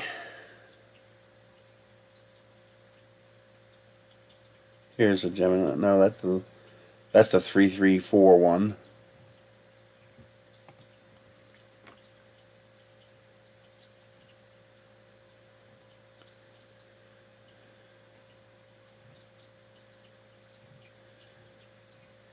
So does nobody have a 444 IDEX?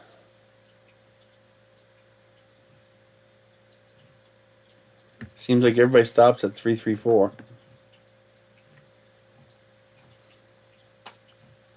Because that would be ideal to use a 444 IDEX. That would give me that buffer around the outside edge of the print bed. Assuming it used a full-size heat bed.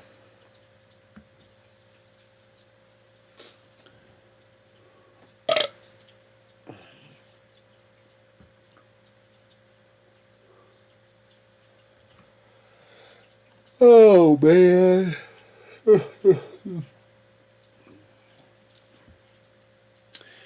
I still want to get the solar printer going. I'm pretty sure I have enough batteries for it. I mean, I know I could do it with an Ender 2, but I'd like to do it with an Ender 3. You know, something i3 sized, Ender 3 sized. It would just be more of a usable printer for most people. But it's a pretty big power difference. Now the good news is I'm going to have to run a couple of batteries in series, and that I'll probably have to run a 2S4P configuration, so 8 10 amp hour batteries, which will give me 80 amp hours of power. But I don't know if that's going to be enough. To run an Ender 2 would be, well, I need 154 watts times 12. I need 1.8 kilowatt hours. That's not enough.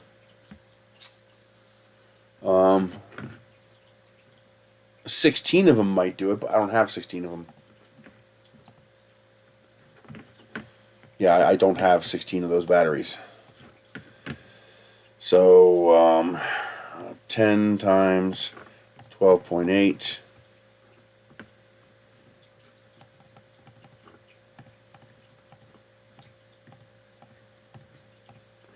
$128 watt hours times 16.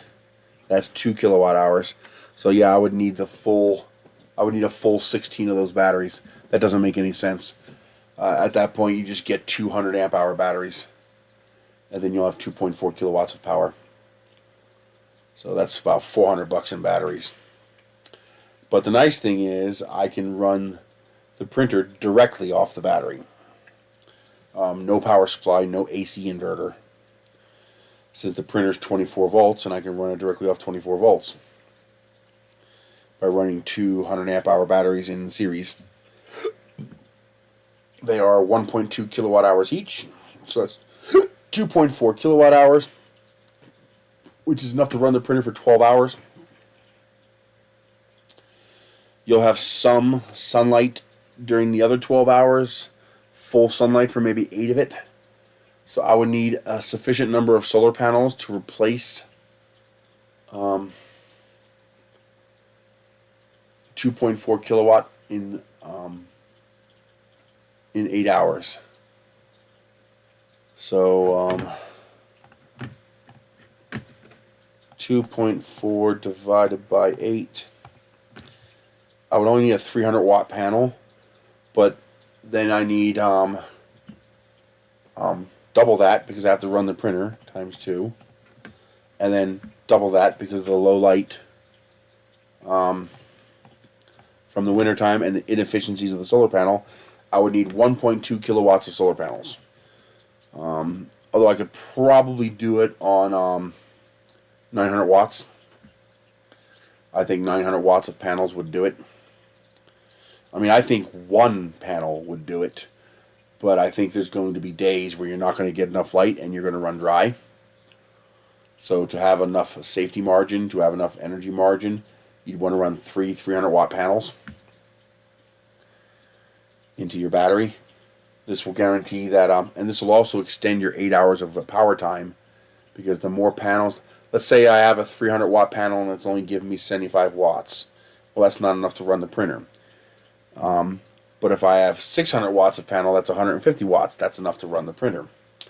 And now if I have 900 watts, that's enough to run the printer and recharge the battery before the sun goes down again. So the closer you are to sun up and sundown, the less power you get from the panels. But if you add more panels, you can extend your effective operating time closer to sunrise and sunset. And but the point is, you need that battery full charge when the sun goes down, so that it can make it overnight to the next night. That's why I work so hard to be able to turn off the heat bed. The power requirements are dramatically reduced if you could turn off the heat bed. So if I have 50 watts, hell, let's call it 55 times 12. That's only 660 watt hours. Divided by 12.8, I would only need 51 amp hours of capacity. So my 2S4P configuration would do that. That would be 80 amp hours. And a single 100 amp hour or a pair of 50 amp hour batteries would be enough to do it. And now you would need a whole lot less solar panel. A single 300 watt solar panel would be easily enough to run the printer and recharge the battery. That would dramatically reduce both the monetary and power requirements, and reduce the area requirements, how much space you need, for example, for the solar panels. In fact, I have enough solar panels to do that. I have a 120 watt panel and a 200 watt panel. That's 320 watts. That's enough to run a single printer. And the cool thing about that is you can run any printer. You can run the Chiron, you can run a CR10, you can run the Ender 3, you can run an Ender 2, because they all use the same board, the same hot end, the same stepper motors. The heat bed is the difference. So if you can print without heat bed, it makes a big difference. Now, one way I might be able to do that, if I can get a sufficient bed adhesion, is turn on the heat bed for the start of the print, and then turn the heat bed off, and then just make sure you only start prints during the day, when you have the excess of power coming in from the solar panel, where it's free to run the heat bed. And just make sure your bed is, your print is established before you have to lose the solar power and you're on batteries, and then you're only consuming 50 or 60 watts to run the hot end and the kinematics and the electronics. That's why you always see me trying to figure out ways to do it without a heat bed. That's why.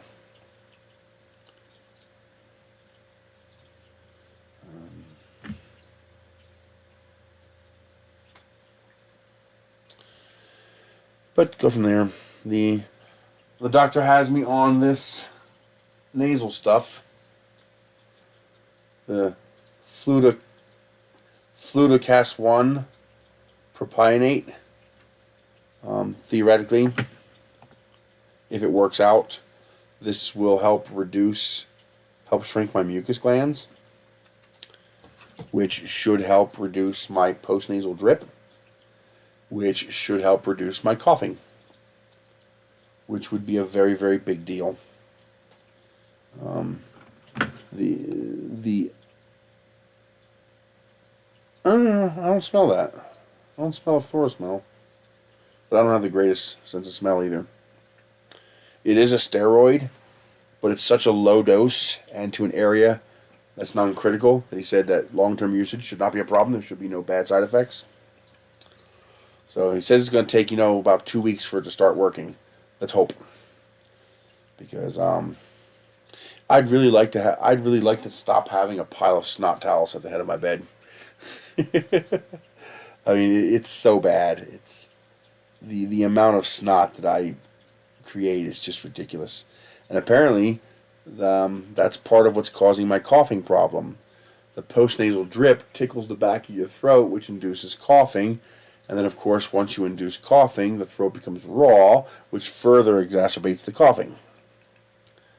So, if this works, that'll be amazing.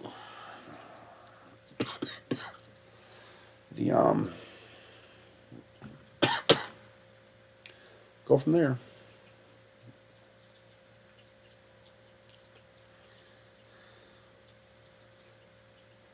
I'm going to have to go splash a cup of water on Michelle. She still hasn't got up to feed the cats. So it's time for slightly more aggressive tactics.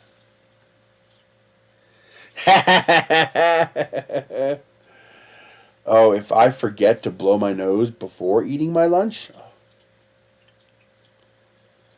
Oh, yeah, you puke at that point because it's not so bad. I have to blow my nose first, make sure it's all out of there before I eat.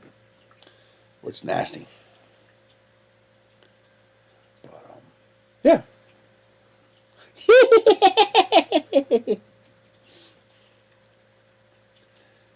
What are you having for lunch?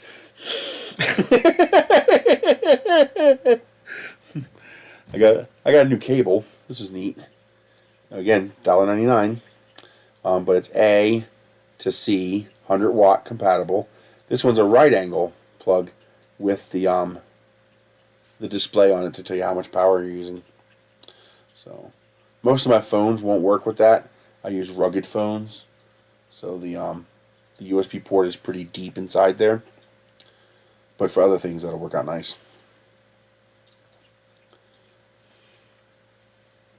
I don't usually like right angle cables. The problem with cables in general. Seriously? So here's the problem. When you have a cable and that cable gets yanked, you typically want a straight cable. Because if the cable, why can't I see that? Oh, there it is. I'm probably not live anymore. Yeah. So the reason I prefer straight cables is if something yanks this, it just yanks it out of the device. When you have a right angle cable plugged in, it doesn't just yank out of the device. It tears the socket out of the device. So I tell people to be very careful with right angle cables. I'm thinking about getting some right angle cables for Michelle because it's a catch-22. If she drops the phone, the right angle cable is going to tear apart the jack on her phone. But she has a habit of hand holding her phone.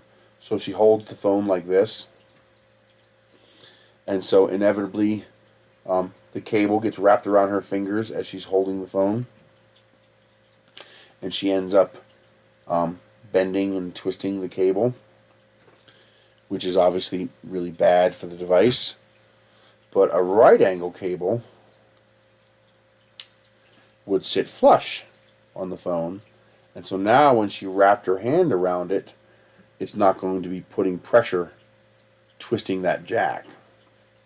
So I have to decide what is the bigger risk for her.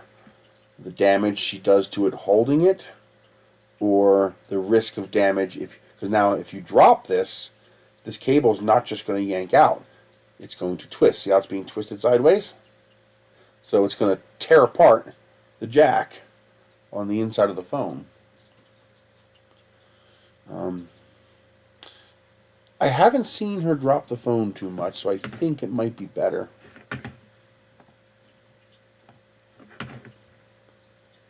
FL Sun S1.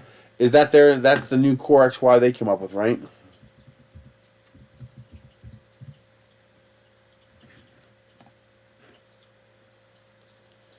Their version of the K1 and the X1. Oh no, it's a Delta. Ooh. It's a fast Delta.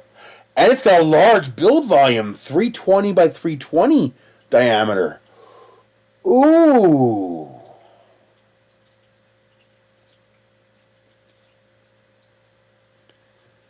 Wow. $1,300 too. Oh, I wish they would send me one of those. The FL Sun Q5 is my favorite Delta.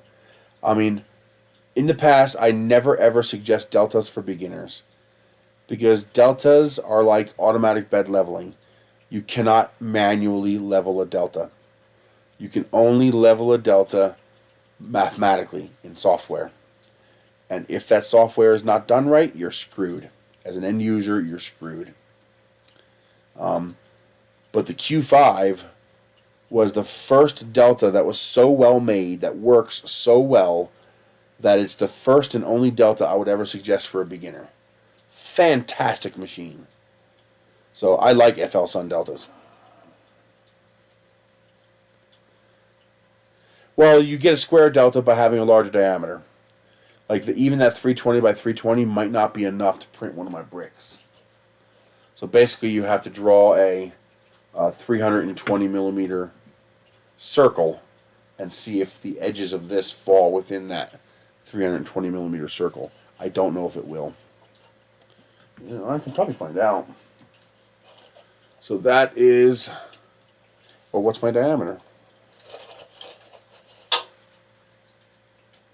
My diagonal is, that is a, oh, it's so close. I need 325 millimeters to print this. However, if I add a little more bevel to the edge here, I can get that within the 320 millimeter. Because it's only off by 4 millimeters. So if I just chop off a little more of the corner, it'll look a little funny, but it'll still seal the wall. I could make that work. Oh boy, I would love to have that Delta. That would be so nice.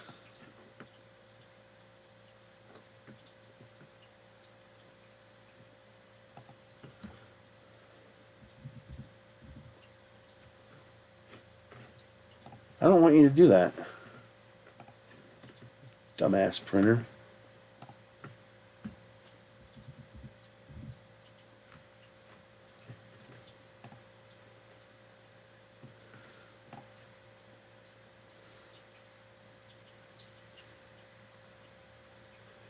A Benchian, 7 minutes, 57 seconds. Not bad.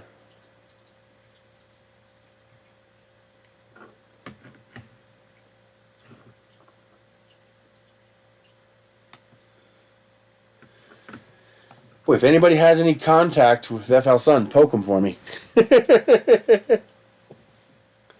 That would be sweet. I would modify that brick to be able to use that printer. That would be nice.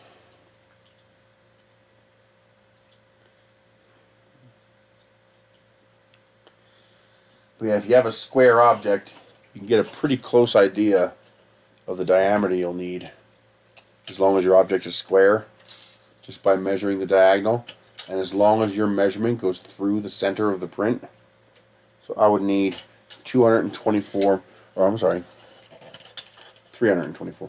Was that 200? That can't be 224. It's 300 wide. Yeah, 324 millimeters. So the Delta is 4 millimeters too small to be able to print this.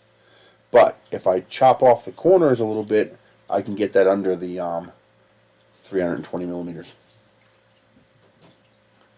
which would allow me to print blocks on the Delta.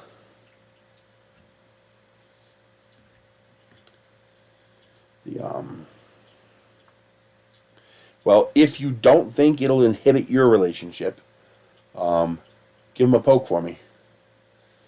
They've sent me printers before. I have their Q5, I have their SR. Both fantastic machines. I had zero issues with either one. In fact, they're machines that I consider primaries, meaning those machines are here in the house. So if I ever need a machine to use, they'll be one of the first I would use, just because I like them. They're good machines. No, this brick can only be printed in this orientation, because remember, it's this big. Remember, the block is this big. It's a 12 by 12 block, so I'd be printing this end. But it's no problem. See how I put a bevel in the edge here? I do that for ringing and to help with bed adhesion. I could just increase the depth of that bevel to get the diameter below 320 millimeters.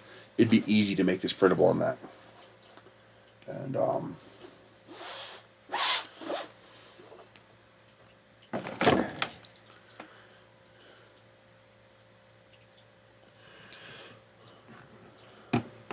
I could see somebody getting rid of the SR because of how big it is, but the Q5, that's such a tiny little machine. I'll never get rid of that.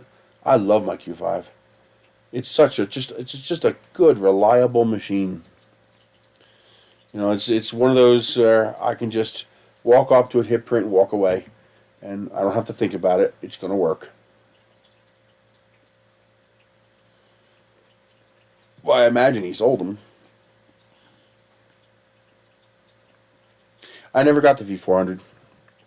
I got the I think it's the SR Senior Racer or Speed Racer or something like that.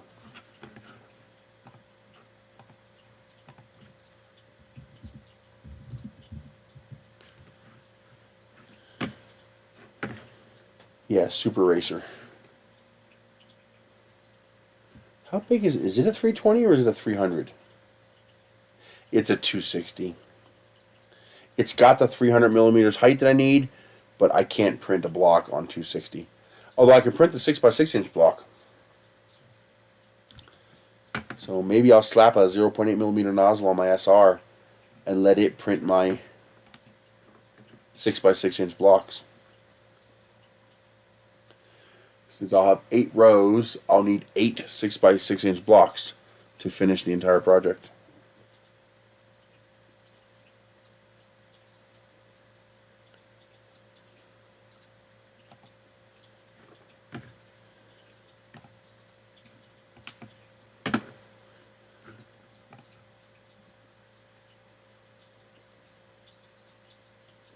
I follow FL Sun, but they don't follow me back, so I can't message them.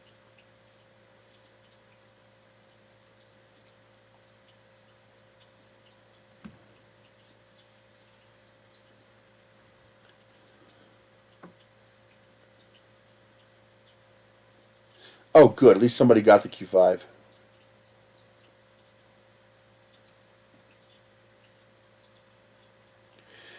Deltas are annoying because you cannot manually level them. The reason I like a traditional Cartesian printer is because you can do everything manually. A DIY person can look at it and figure out how to make it work correctly. With a Delta, you can't do that. You either have a planar first layer or you don't. And if you don't, there's nothing you can do about it unless the software leveling system can fix it. Because remember how I tell you guys that a 3D printer has 2 planes? You have the virtual plane formed by the movement of the X and Y axis, and that plane is formed by where the nozzle is. And then you have the physical plane of your actual bed. A Delta printer has no second plane. A Delta printer, the second plane is mathematically derived. Now, if the leveling probe and the software, firmware in the printer is properly made, you'll have no problem. That's one of the reasons why the Q5 and the SR work so well. If that software is not correct or becomes wrong for whatever reason, you're screwed. That's why I would never suggest a Delta to a beginner until, like, the FS on Q5. But there is something magical about watching a Delta printer work. It's like art in motion. It's just so elegant watching a Delta run. It's mesmerizing. Although you got to be careful with Prusa and Delta printers. Yep, do not use the stock settings in Prusa Slicer for the Delta printer for the Q5. The fucking printer tried to stab me.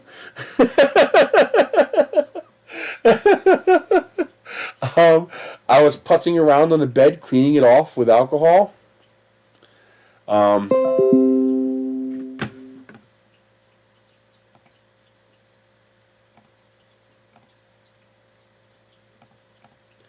I was cleaning the bed off, and I heard the printer begin the leveling process because I'd already told it to start up, and I forgot that Prusa homes the printer and then rises 50 millimeters. Then it heats everything up, and then it homes it again and starts to print. Well, I was cleaning the bed off, and I heard the printer do its click, click as it leveled, and then I almost didn't get my arm out of the printer fast enough because the Prusa slicer commanded the printer, so the Delta printer went click, click, ring! I was like, holy shit, that printer just tried to kill me! I mean, the motors actually whined because it dropped that Z-axis so fast. It was like, ring! I was like, yo!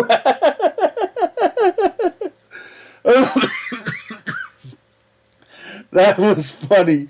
So yeah, I gotta find out what setting that is in the slicer and change that. Oh God. I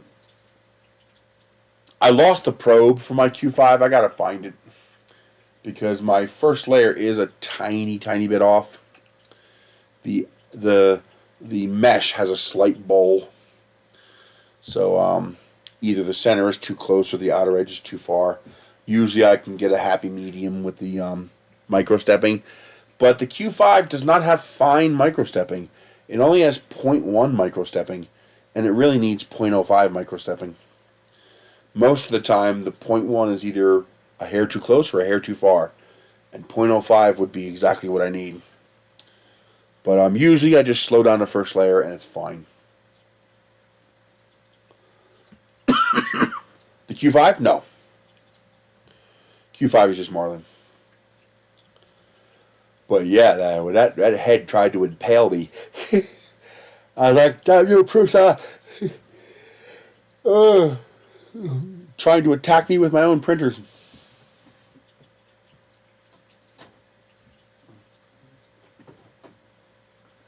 I know what it was. The Q5 says, "You have ignored me too long."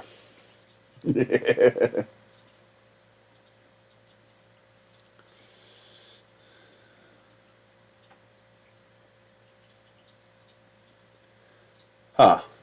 Yeah, I never got the V400. Just the SR. I smell gas. Like propane, you know, that smell from a propane tank? Somebody must have started up a grill somewhere, because I got no gas in here.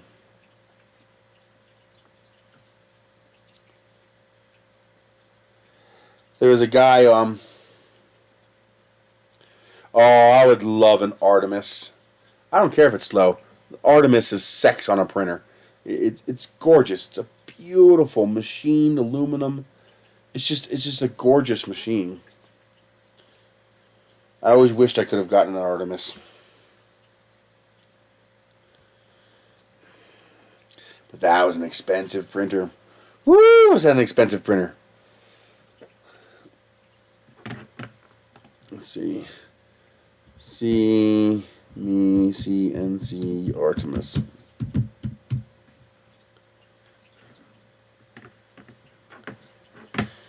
Images.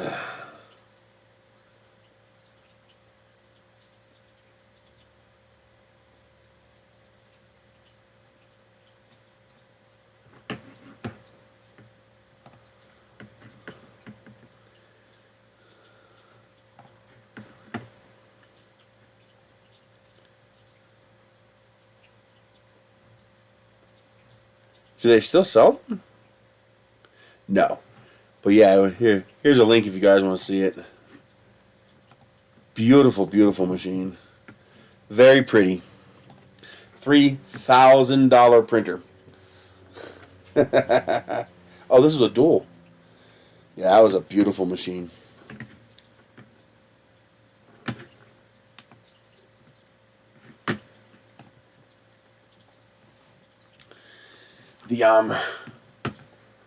What was he talking about?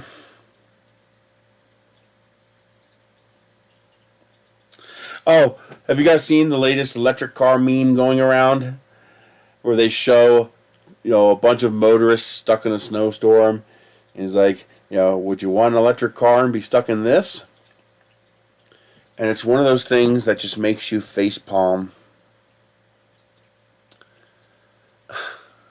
It's like,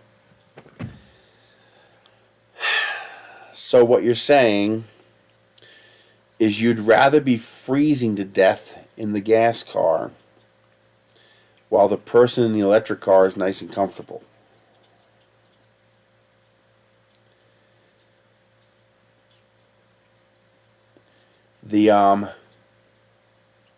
Even my Nissan Leaf can run the heated seats for like 4 days on the internal battery. A Tesla can run full cabin heat for 59 hours on its battery. Show me a car that's going to run 59 hours on a tank of gas. And I was like, you're going to have a quarter to a half a tank of gas. You'll be out of gas the next morning, freezing to death, walking to find some warmth. And I'll just be sitting there. I won't be warm, but I'll be comfortable with those heated seats. And this one person replied, well, why do you assume the gas car is going to be empty and the electric car is going to be full? And I was like, because that's the way it is. That's the way people are. People who drive electric cars, by far the majority, keep the car full. The car is always full. You know, we charge at home, we charge at work, we charge every night, we charge every day. We're always charging the car to always maintain a full charge. So on your typical commute, you have a Tesla that can go 270 miles on a charge. Your average person drives 34 miles a day, which means if you don't charge at work, you'll have taken 34 miles off your 270 miles. You basically have a full charge. If you do charge at work, you will have 10 or 15 miles used off of your full charge. You literally have a full charge. While gas users, for the most part, the vast majority of gas users do not keep their fuel tank full. The vast majority of them keep their fuel tank empty, and they only add as much gas as they need. Exactly. When you're electric, you're always charging. And then, you know, of course, I tried to train my family to always fill up your gas tank before a major storm so you have a full tank. But of course, you know, 90% of people don't do that, which is why you see long lines at gas stations in the wintertime. Because, you know, the storm's coming and no one filled their tank. And so, of course, people are going to skip that line because they don't want to wait 30 minutes to get gas. And so now they're stuck in traffic in a snowstorm, and they got a quarter tank of gas, which they're going to use up by the next morning. Well, wait a minute. My gas car has heated seats too, but you have to run your engine to run the heated seats.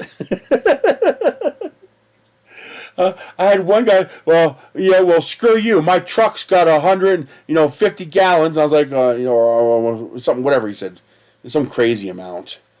And I was like, okay, let's assume you have your truck and it's got a full tank. Unlikely, because you're at the end of your shift, because this usually happens at night. So you're at the end of your shift, so you're probably on your way to get gas, which means you're already almost empty. But let's assume you have a full tank. And hey, let's assume you're one of those lucky truckers who's an owner-operator and you have an APU. So you're going to be more efficient on gas. You don't have to run the entire diesel engine. You can just run the APU. It's going to take 1.1 to 1.5 gallons of gas, 1.1 to 1.7 gallons of gas to run the APU. So you're talking about roughly 1.1 gallons per hour. Let's assume your best case scenario. If you got 100 gallons of diesel, that's 4 days. If you got 100 gallons of diesel, that's 4 days. And that's if you have an APU, if you have 100 gallons, and if your tank is full when you get stuck in that snowstorm.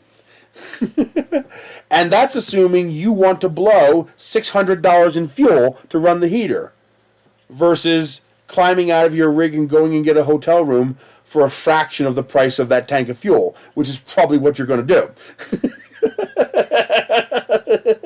I mean, Yeah, sure. Cars drive around with 100-gallon gas tanks. Sure, that happens.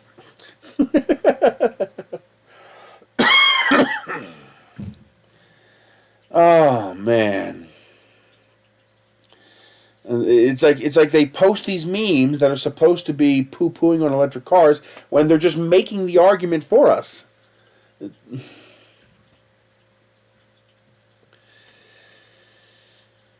Oh man, what are you gonna do?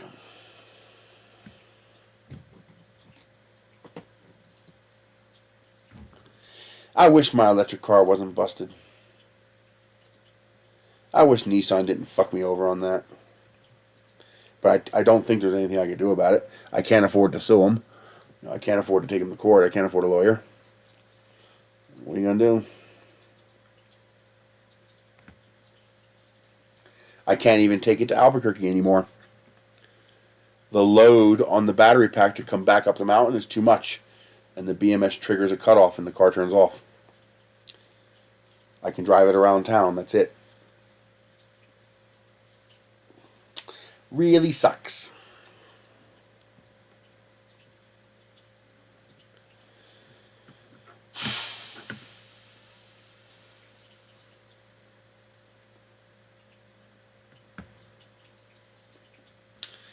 If I had my choice of electric cars, I probably wouldn't buy a Tesla. Teslas are too new. I couldn't even afford the insurance on a Tesla. Not to speak of affording a Tesla itself. They're just too expensive. They're too new. Their warranty service is too questionable. No, I mean, the likelihood of having a problem with a Tesla is low, but the consequences, if you're unlucky enough to have a problem, are high. I'd rather go with an established manufacturer. That Cybertruck, though, is amazing looking. You know, a lot of people think the Cybertruck is ugly. I think it's gorgeous. It reminds me of, you know, a mix between a DeLorean and Centuri's space car from The Last Starfighter. It's... I guess if you're a sci-fi geek, you're going to like something like the Cybertruck. But if you're a regular muggle, you probably won't like the Cybertruck.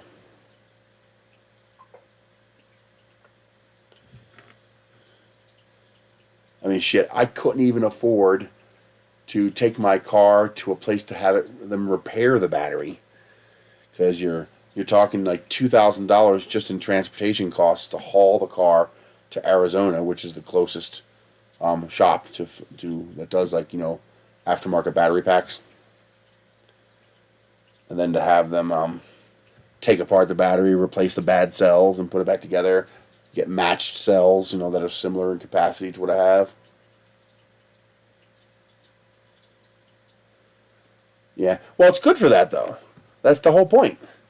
You know, the vast majority of your driving is, you know, 35, 40 miles a day. My situation's a little unique because Albuquerque is relatively far away. You know, it's 50 miles round trip just to go to Albuquerque. That's just to touch Albuquerque. You go into Albuquerque, you could be as much as 70 miles round trip. And a 100-mile range Nissan Leaf is perfect for that. You know, when my car had a properly functioning battery pack, I could pretty much go anywhere in Albuquerque I wanted, even towing my little 4x6 trailer. I can go to Rio Rancho, Taylor Ranch. You know, worst case scenario, I stop by the dealership for an hour or two and top up the battery enough to let me get home. I did that once. I bought well, our town's only 25 minutes away, but it's 25 miles. So, you know, just to get to the bottom of the mountain, the beginning of Albuquerque, it's 24 miles. So if I drove to the city limit and turned around and came back, it's 48 miles. So half my battery is used just getting to the city and back, and then the other half is whatever you do in the city. But with the 110 miles that I was getting on the battery, I can go anywhere in Albuquerque. Any part of Albuquerque, even multiple locations in Albuquerque. And there's a couple of free chargers I can use if I want to juice up a little bit. You know, even charging at only 3 kilowatts or 6 kilowatts, you you know, you only need an hour or two to let you get back up the hill. So I turn on some YouTube and take a nap. I'll charge the car for free. People say, oh, I want to wait 2 hours. I was like, but if I'm getting the fuel for free, I don't care. I was like, you know, so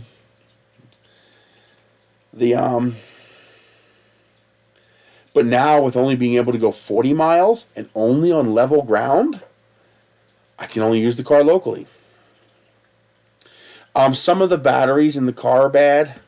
Think of, so the way to, you son of a bitch. You really have to knock over the goddamn mouse. So think of, a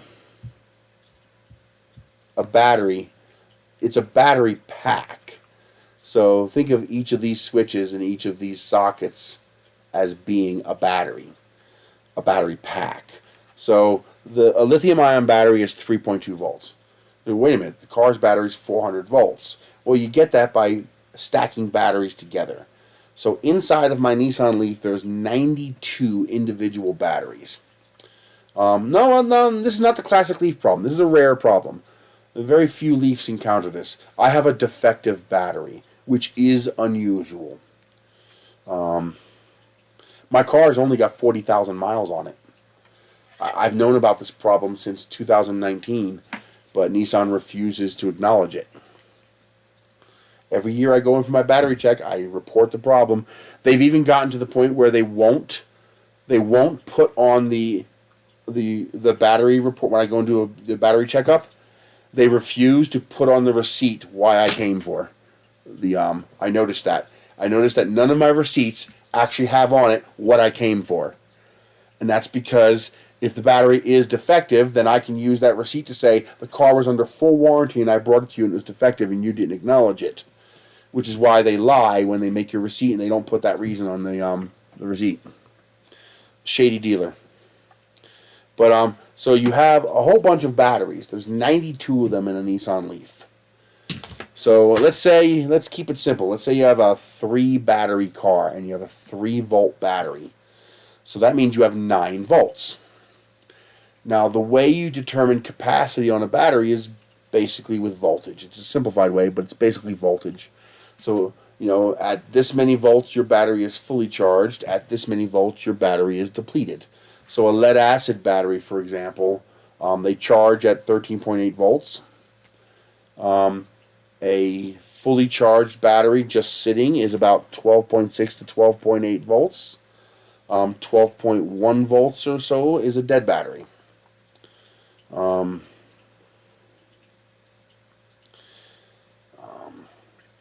So the individual cells in the battery add up all their voltages. So let's say your 3.2 volt battery is dead at 2.8 volt. So 3.2 volts fully charged, 2.8 volts fully depleted. I don't know what the voltages are. I'm making up numbers here. So that means a 3-cell battery is fully charged at 9.6 volts and fully depleted at 2.8 times 3. So that's 8.4 volts. So 8.4 volts is a dead battery and 9.6 volts is a full battery. To make this easier, let's say these are 1 volt batteries. So you have 9 of them. You'll see why in a moment. So you have 9 batteries making up a 9 volt battery pack that's full. So let's say 7 volts is dead and 9 volts is full. What happens if I take away one of those cells? Well, if I take away one of those cells, now I only have 8 volts. That's still within my 7 to 9 volt range though, so the car will work.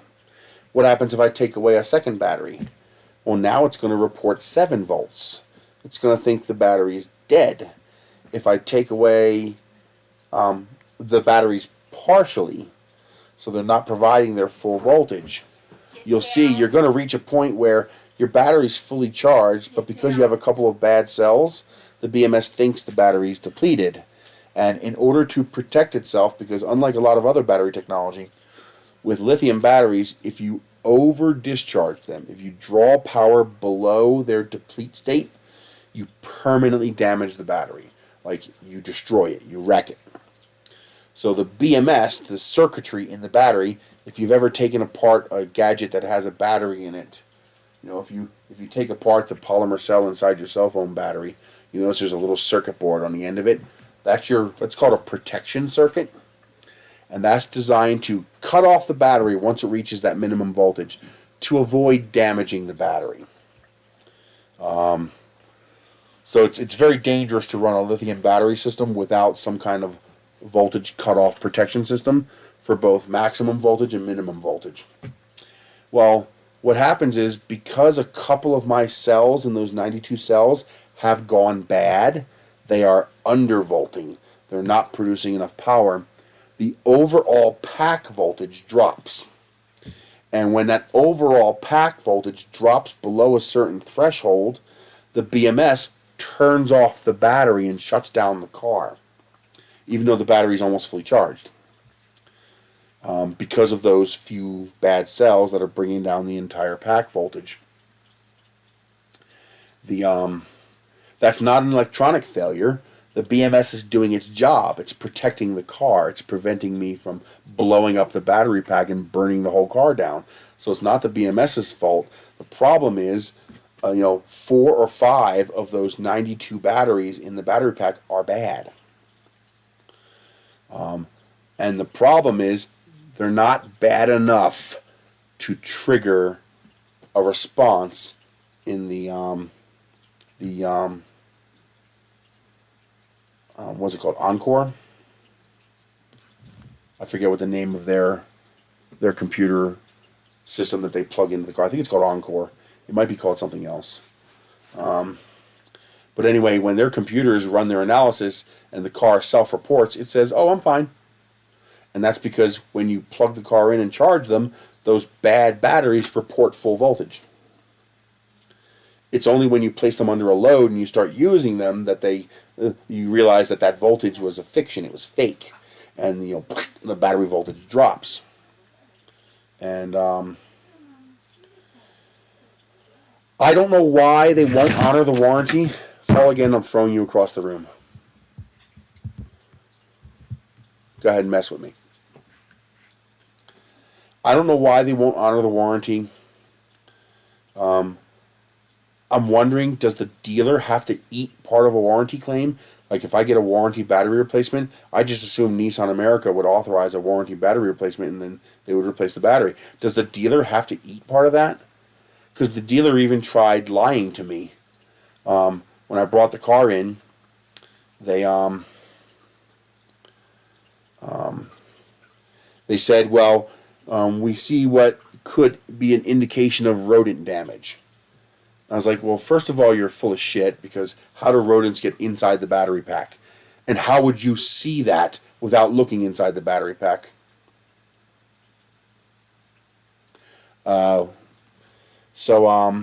Second of all, I said, oh, you see rodent damage? Okay, good. Get me a new battery. He's like, well, that won't be warranted. I was, no, I'll pay for it. Get me a whole new battery pack. I was like, what was it, $8,000? Just write me a bill for it. And I was like, make sure you indicate rodent damage on the bill. I was like, my insurance covers rodent damage, so my car insurance will cover that if rodents damage my battery. And all of a sudden, no, we can't do that. Oh, so what you mean is you were lying through your fucking teeth about rodent damage, and when you realized I was going to call your bluff because I can get the battery replaced under my insurance policy under rodent damage, that my insurance company is probably going to actually investigate whether it's rodent damage. And then they'll find out you were lying, and you'll be in trouble for insurance fraud. So now all of a sudden it's not rodent damage. That's when I knew they were fucking with me. That's when I knew they were lying to me. Because if they actually saw indications of rodent damage, they'd have no problem ordering me a new battery pack, since they don't have to pay anything. My insurance is going to pay for it. I'll just take the bill to my insurance company and they'll cut me a check. And I was like, so the fact that you won't do that, that tells me that you're full of shit and that you were lying through your teeth to me. I smell propane.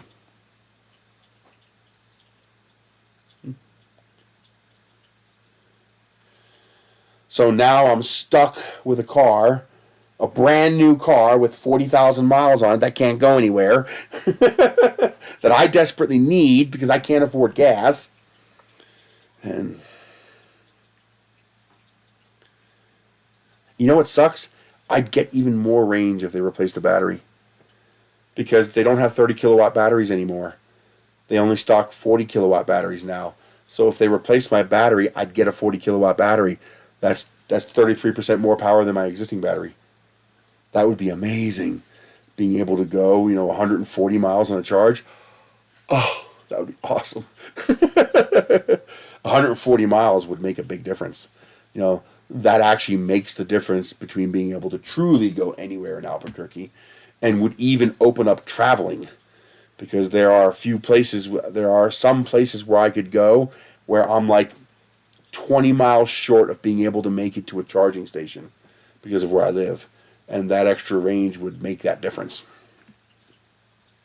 Like, I might be able to go to Denver on with the electric car. That would be amazing. Drive up to Santa Fe, charge up, drive into Colorado, charge up, drive to Denver, and charge up. Yeah, so they would have to incur some cost, and they don't want to eat that cost. And so they're screwing me over to do that. Yeah, I was looking for a Volt. I was looking for a Bolt. I don't want a Volt because it's a hybrid. I don't want a hybrid. A hybrid, you lose half the advantage of having an electric car. Half the advantage of having an electric car is not having a combustion drivetrain, and all the maintenance and whatnot that goes along with that. For me, in particular. If I have to go further than my electric car can go, I just get in one of the gas cars. I've got 5 cars. Well, 4 cars and a bus. But, so that's not a problem for me. But I wanted to get a Bolt because it had a 200-mile range. And I couldn't do it. There was just no way for me to swing that. And I don't think I would have fit very well. I understand the Bolt's a little smaller than the Leaf. The Leaf is one of those weird cars. It's actually a pretty big car. It looks small, but it's actually a pretty big car, and I fit nicely in it. I love my Leaf. I love the car. I was one of the biggest proponents of the car. I would tell everybody the good things about this car, but if the dealer's not going to stand behind it, if the manufacturer is not going to stand behind the warranty. So now the only thing I can do, I think I have 6 months left on my battery warranty. The only thing I can do is hope I lose one more battery bar before the warranty expires. If I lose one more battery bar, it's an automatic replacement. But I think they rig that software to incorrectly report the health of the battery as being better than what it is, because the car knows I can only go 40 miles. I'm sorry, a 40-mile range on a car that originally had a 110-mile range is a more than 70% reduction in the capacity of the battery. I mean, the car has to know that I'm well below 8 bars, but it still reports 9 bars. I think their system lies. Nothing happened to the bus. It's still sitting out back. I've actually got to go change the battery on it. Even though even though I have a solar panel on it, the battery still died. I don't understand why the battery died. I gotta look into that. And it's a pretty nice solar panel too. It's not like one of those little 5-watt ones you put on your dash. It's a decent, I think 12 or 14-watt panel. So it should have been more than enough to keep that battery charged, but it died anyway. So I gotta get a new battery. At some point, I got to get the tire replaced, or repaired. The front right tire keeps leaking. I have a spare, but it's a retread, and you can't put retreads on the front. Well, I could put a retread on the front because it's not like I'm going to drive the thing. But I have no way of jacking something that big up. I have no way of jacking it up. I would have to go buy a bottle jack to do it, like we did on the side of the road in Kentucky. I have the impact gun to take off the nuts, and I have the socket, but I don't have the jack to lift something that heavy off the ground. But otherwise, it's fine. Nothing wrong with it. I'm not doing anything with it because I have no money. It's almost empty. I still got a bunch of printers sitting on it, and I got the two crates of filament sitting on the bus. I just don't have the physical capacity to remove all that filament from the bus. And where would I put it? I don't have shelving set up for it.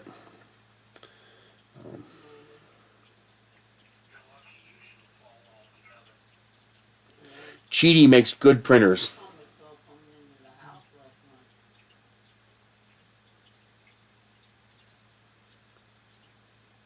$194 for a Cheaty X Pro. I'd probably grab that. I've tried contacting Nissan America. They just keep sending me back to the dealer, and the dealer keeps whitewashing me. Just keeps blowing me off. Well, I don't know. That's one of the reasons why I got these. I'm trying to start these projects, is that I'm hoping that'll increase my income. While I'm making good progress on improving my health, got the eyes fixed, I'm getting the mucus fixed, the sleeping problems are fixed, the back pain problem is fixed, my physical condition is still pretty bad. Not bad as in I'm suffering or anything like that, that's not a problem. Bad as in I have no physical conditioning.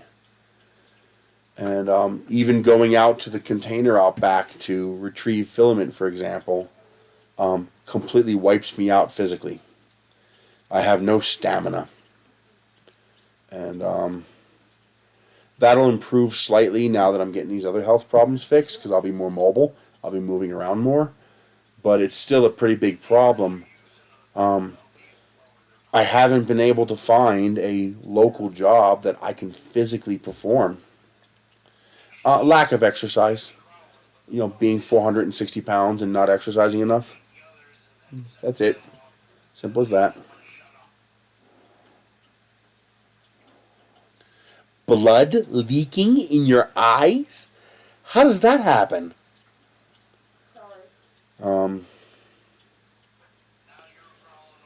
So like, for example, even if I wanted to, and I don't, I couldn't work at a McDonald's.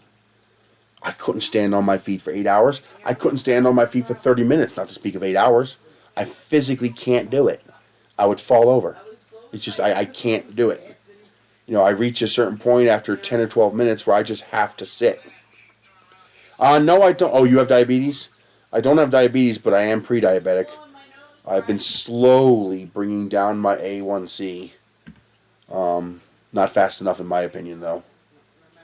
But I am working on that, as I do not want to go through what my dad went through. Diabetes is bad. It's so, so bad. Hi, baby. How you doing? Yeah? I smell propane. Somebody has a propane leak. I can smell it too. That's weird. Let me call my neighbor. He has propane. Nope. Where is that? You guys are on gas, right? No. No. Neighbor has propane, so we can smell it. Oh, it's strong, Chris. I hope Robert's okay. You guys better check that out.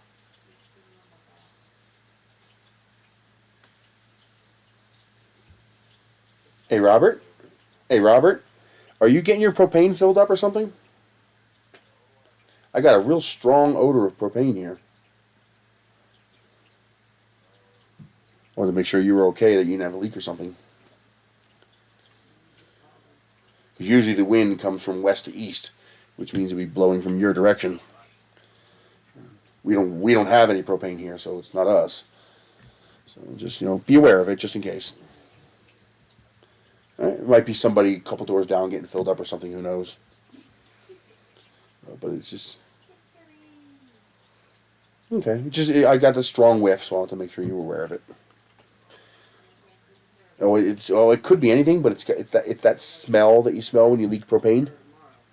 It could be something else. It could be natural gas. It'll have the same chemical in it that you smell.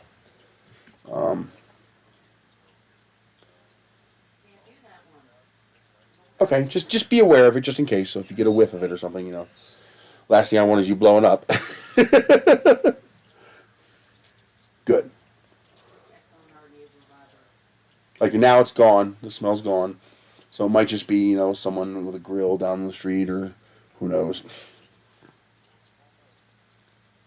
stronger up here, Chris. In the kitchen.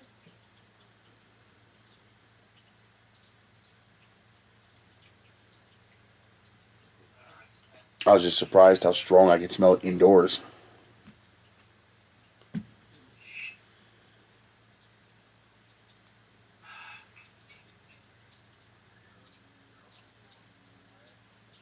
Mm-hmm. Yeah. Oh.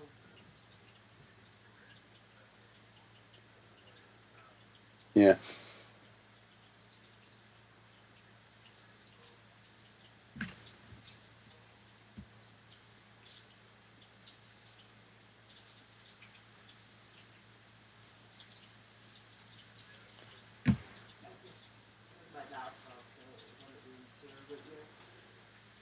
There's a number of things that can cause that smell, but that smells like gas to me.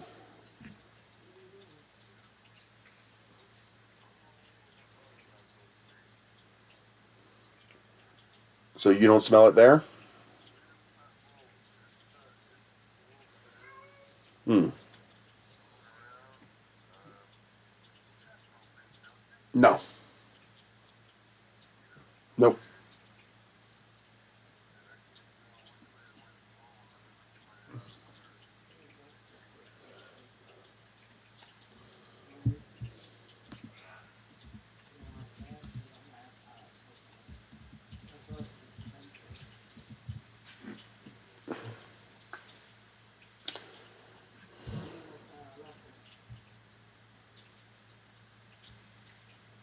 What is that, Chris? It's gas. Because it's burning my right eye.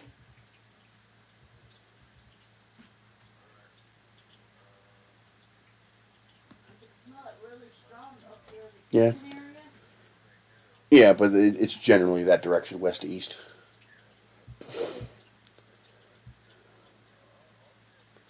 Okay, just be aware of it in the back of your head, just in case. No problem. Alrighty. You have a great day. Bye. We don't know. It's obviously coming from outside because we don't have any propane. And it's not Robert's, right? He doesn't think so, and he doesn't smell it. My neighbor Robert, he's an amputee. He's missing a leg, and he's stuck in a mobility scooter right now because his other leg, there's something wrong with the nerve that's causing him extraordinary pain. So he can't walk on his prosthetic. So I worry about him when stuff like that happens. Because he uses propane for heat. We are the 4 houses that don't have natural gas. So.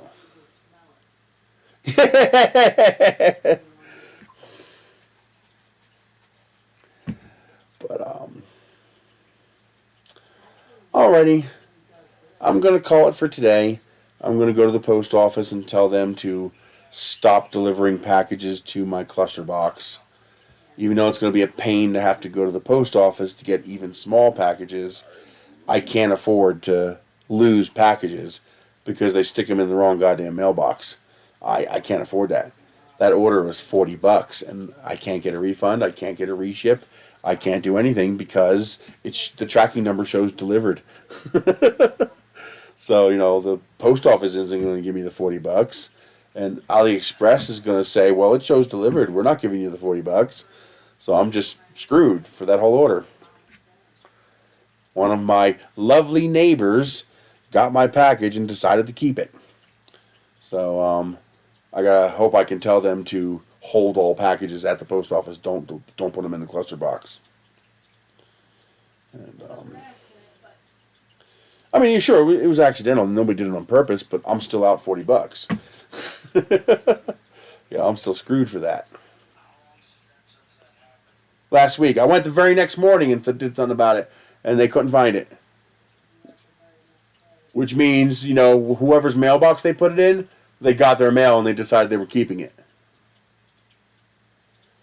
Because it's been over a week now. If they were going to return it, they would have done so. Dishonest people. You know what they're good for? They're good for food. Oh, so tomorrow I'll have the hot end to repair the Chiron. I'll get that working again. And then Monday I'll have 2 more hot ends. I'll repair the longer LK5, get that going again. Although that one I might be able to just trim the PTF and shove it back in.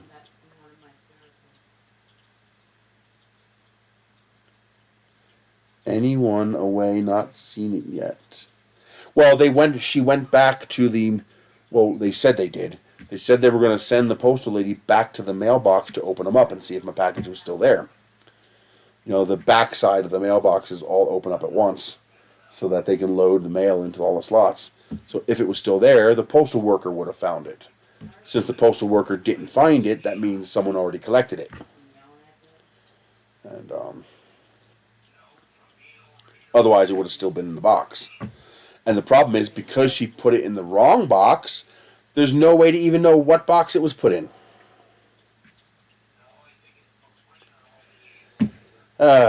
So now I have to hope I can tell them to restrict all my packages to hold at the post office, because then the delivery cannot be marked as delivered until they actually hand it to me. You know, because that's when they scan it as they're handing it to you. This way, there's no way it could be accidentally marked as delivered if I didn't get it. In theory. It's a pain in the butt. What are you going to do? Can't get my iced coffee from McDonald's anymore because their coffee machine is broken and they won't fix it. Basically, it's the iced coffee without the coffee. It's just water, milk, sugar, caramel. You know, that's it. There's no coffee. It's like I was like, hey, hello, McFly, your machine's broken. But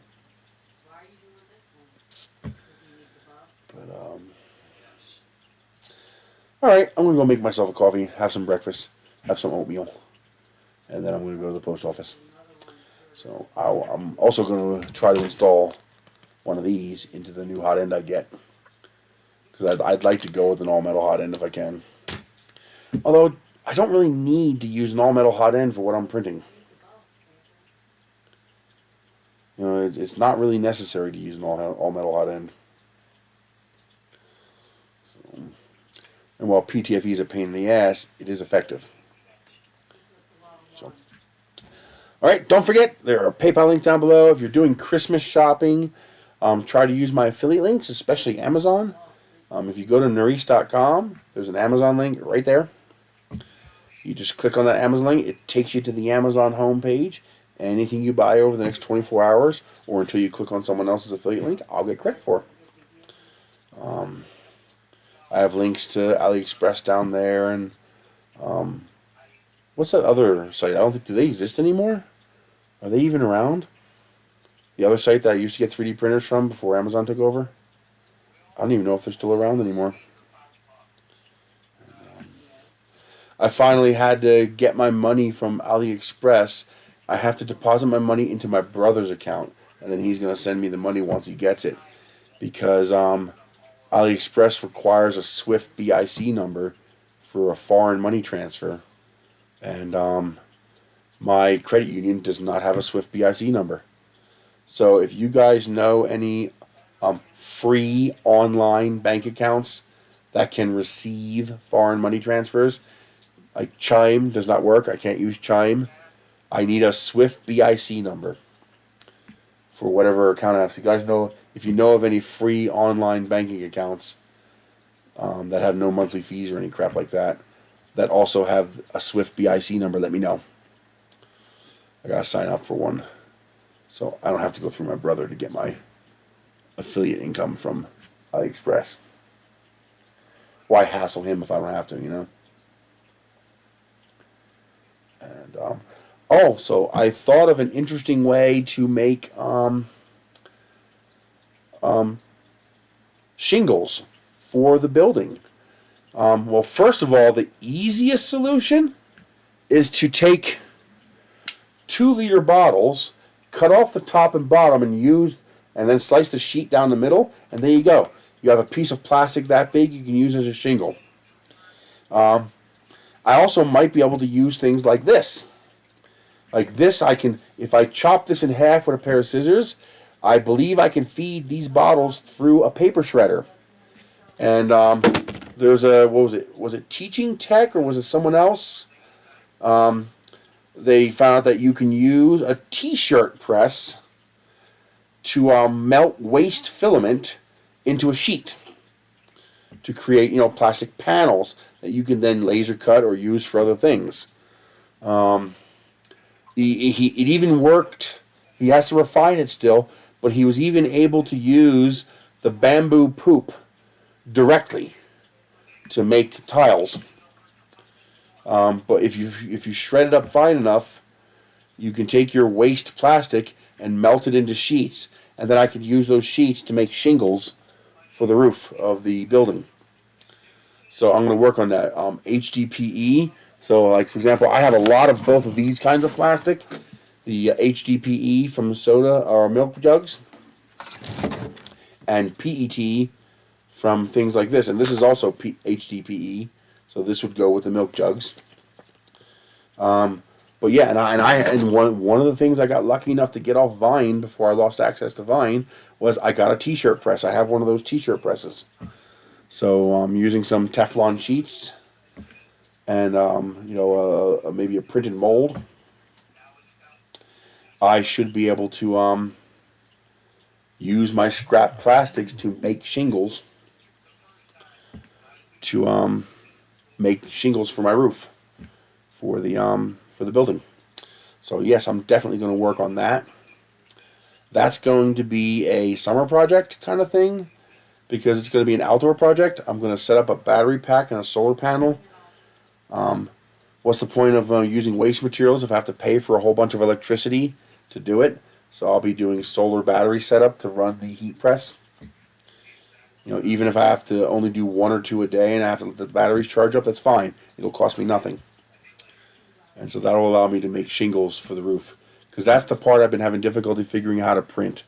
Printing shingles is a pain in the butt. And, to make it watertight. So if I can make flat shingles, that makes it easy. All I have to do is have enough ribs for the width of my shingles, and then I can, just tack them in, glue them in, nail them in, screw them in. And so yeah, that's one other avenue I'm working on for that. What was that? All right, I will see you guys later. So don't forget the PayPal, don't forget the affiliate links, don't forget the Patreon, and I will see you guys next week. Hopefully by next week we will have more blocks printed, and hopefully I'll be able to start setting a few blocks. Get them on the ground, see how they lay. Do I need to have feet coming out to stabilize the wall? Will it be stable enough on its own? Once it weighs 200 pounds, because 128 blocks is going to weigh, 250 pounds. More. Yeah, it's going to be like 300 pounds. That wall's going to weigh 300 pounds. So I got to see, work on testing stability and stuff like that. And go from there. So I will see you guys later.